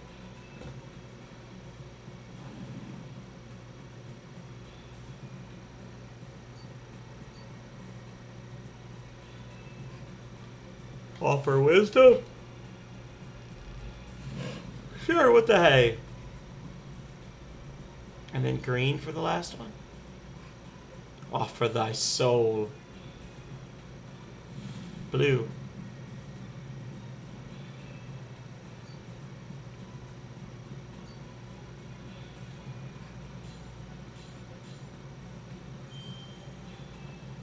Alright, get ready, y'all. Yo, what up? I'ma F you up, bug. The Mantro Skylo.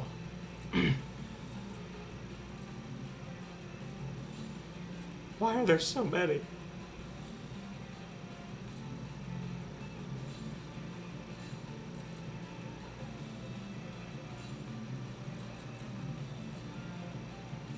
Alright, let's do it. Let's see some kills.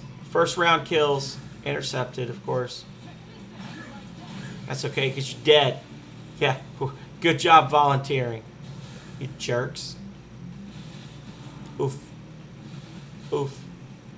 Oof.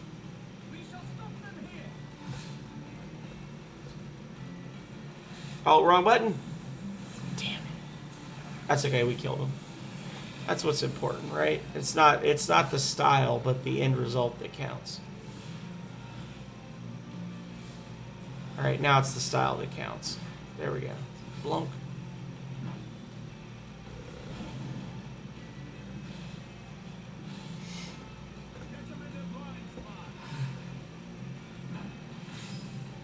Got him. Got him. Got him. Sorry, my foot was itching.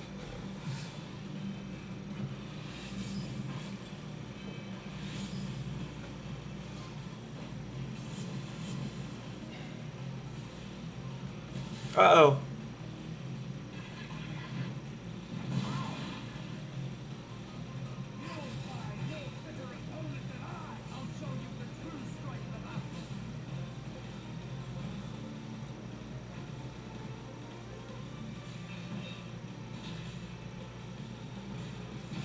All right.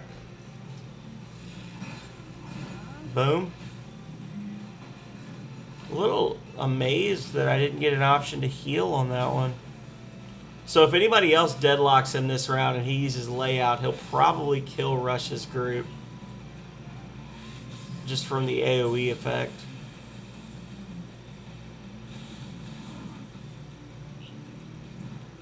Blah.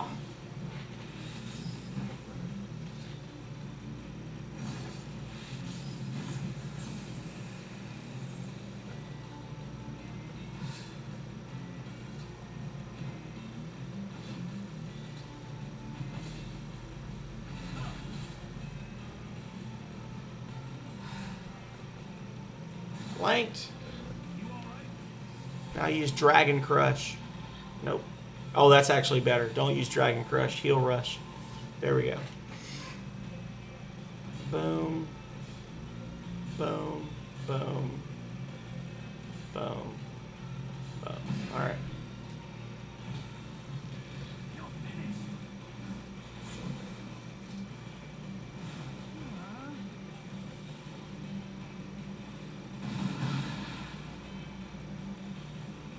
Okay. Okay.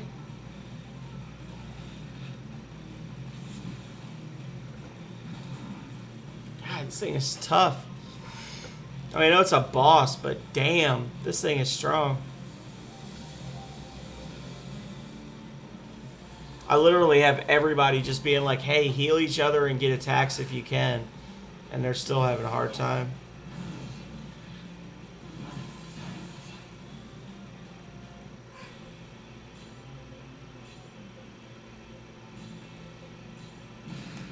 Finish this with Omni Strike. Wrong button. I'm dumb. Well, I deserve this. Oh, well, never mind.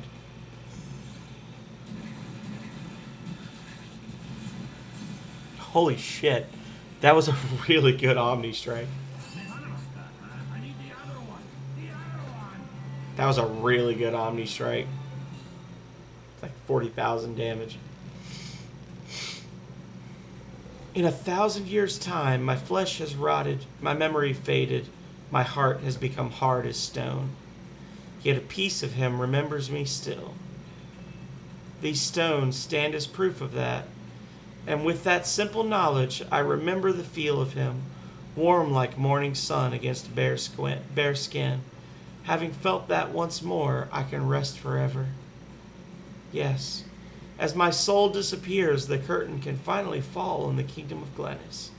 I no longer know the words to thank someone, yet thanks I extend.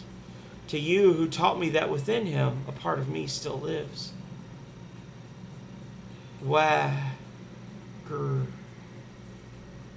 That's what I was talking about before, y'all. Wagram is the original God Emperor. Oh ho! Well done, son. You vanquished the queen's cursed body, but saved her soul. Impressive. Here is something for your service. His Highness the Imperator should be very pleased. Then I must take my leave. Take care to remember your true path. Dear God, we've done it, y'all. We beat the desert legend. Save, save, save. Oh my Jesus. Oh, sweet Lord Almighty. Yeah, y'all are just going to have to wait. There's another quest in this area, but that's not the focus for us. Let's go see how much money we made on monsters. Hey, buddy. Goblin's Guile. So we have 15. Okay. 17,456. We're going to add it up. I want to add it up. Hang on.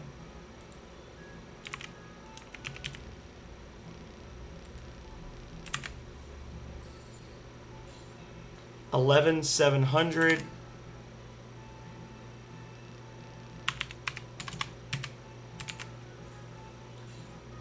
$184.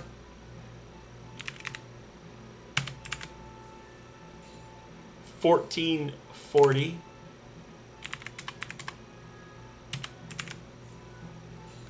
Jesus. $53.10.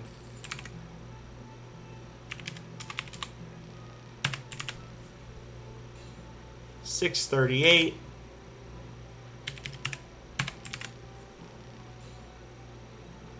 $38,220.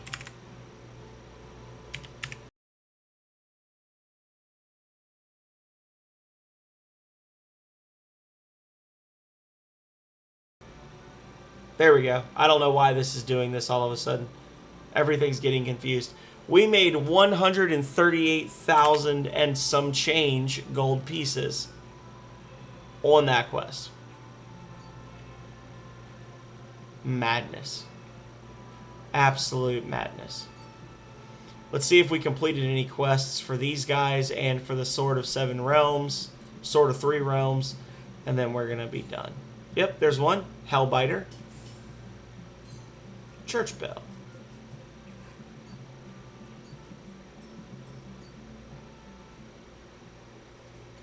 And let's go back to Calipale. Go for it. Go for balance. Try something new. Sure, no problem. And then Flamello Tower. Okay, so we can go back to that hellhole if we ever want to. Let's go to the other guilds and see if we've learned anything new from there. I need to... I got the intermediate customization, which is going to unlock some new recipes and alternate routes for existing recipes. But I need to go do the one in the Vale as well. Oh, look at all these.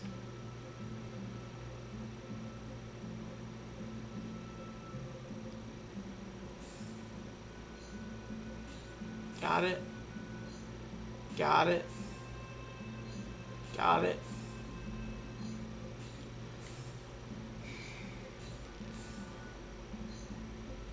These were a lot of good quests. Didn't unlock any new recruitable characters, but we got a lot of quests done.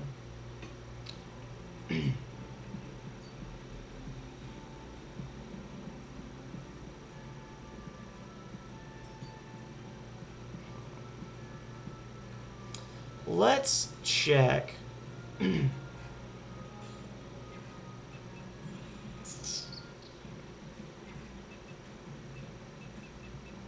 want to check Royosha and see if they've unlocked new materials yet.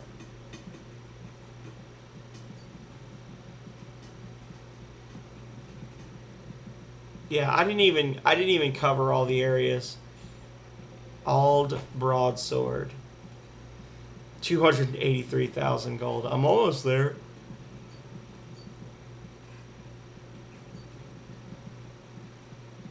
Let's see.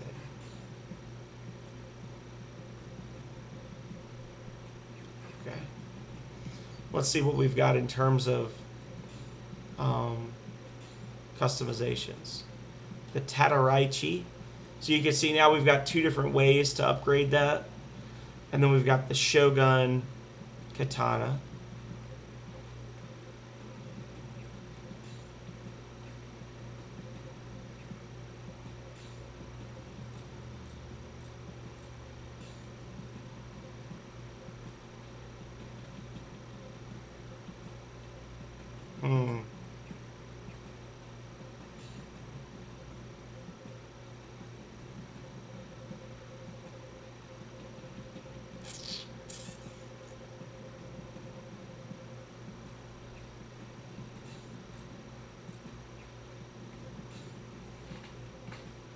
Rose thorn.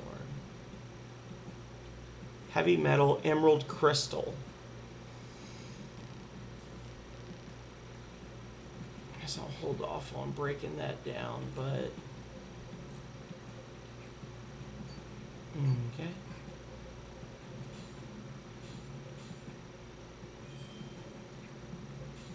All right, so that only took 3.5 hours. So this single quest took way longer than I thought it would, but I can't say I'm surprised because I have played it before and I know what kind of a monster Last Remnant can be. We've got a lot of people in here. I wonder who is there to raid.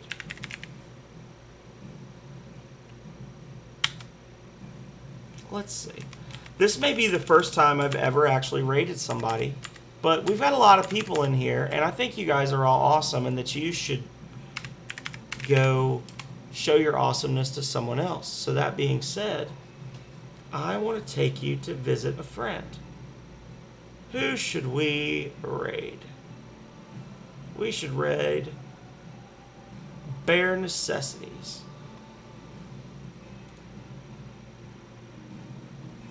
So, let's see if I can do this right. Don't go anywhere, y'all.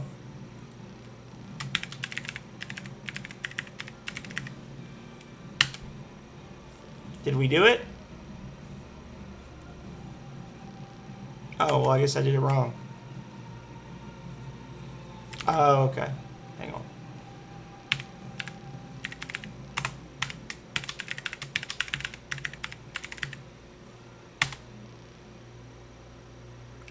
Well, I guess I just can't because I'm dumb.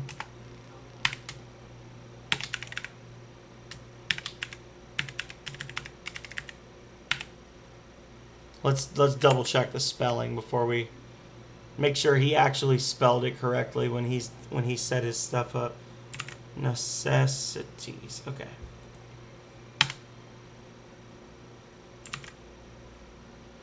Well.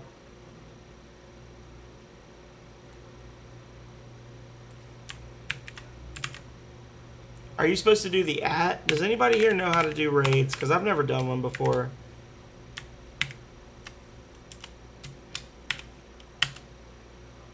Well, fuck it then. I guess we're not raiding him because I don't fucking know what they want me to do.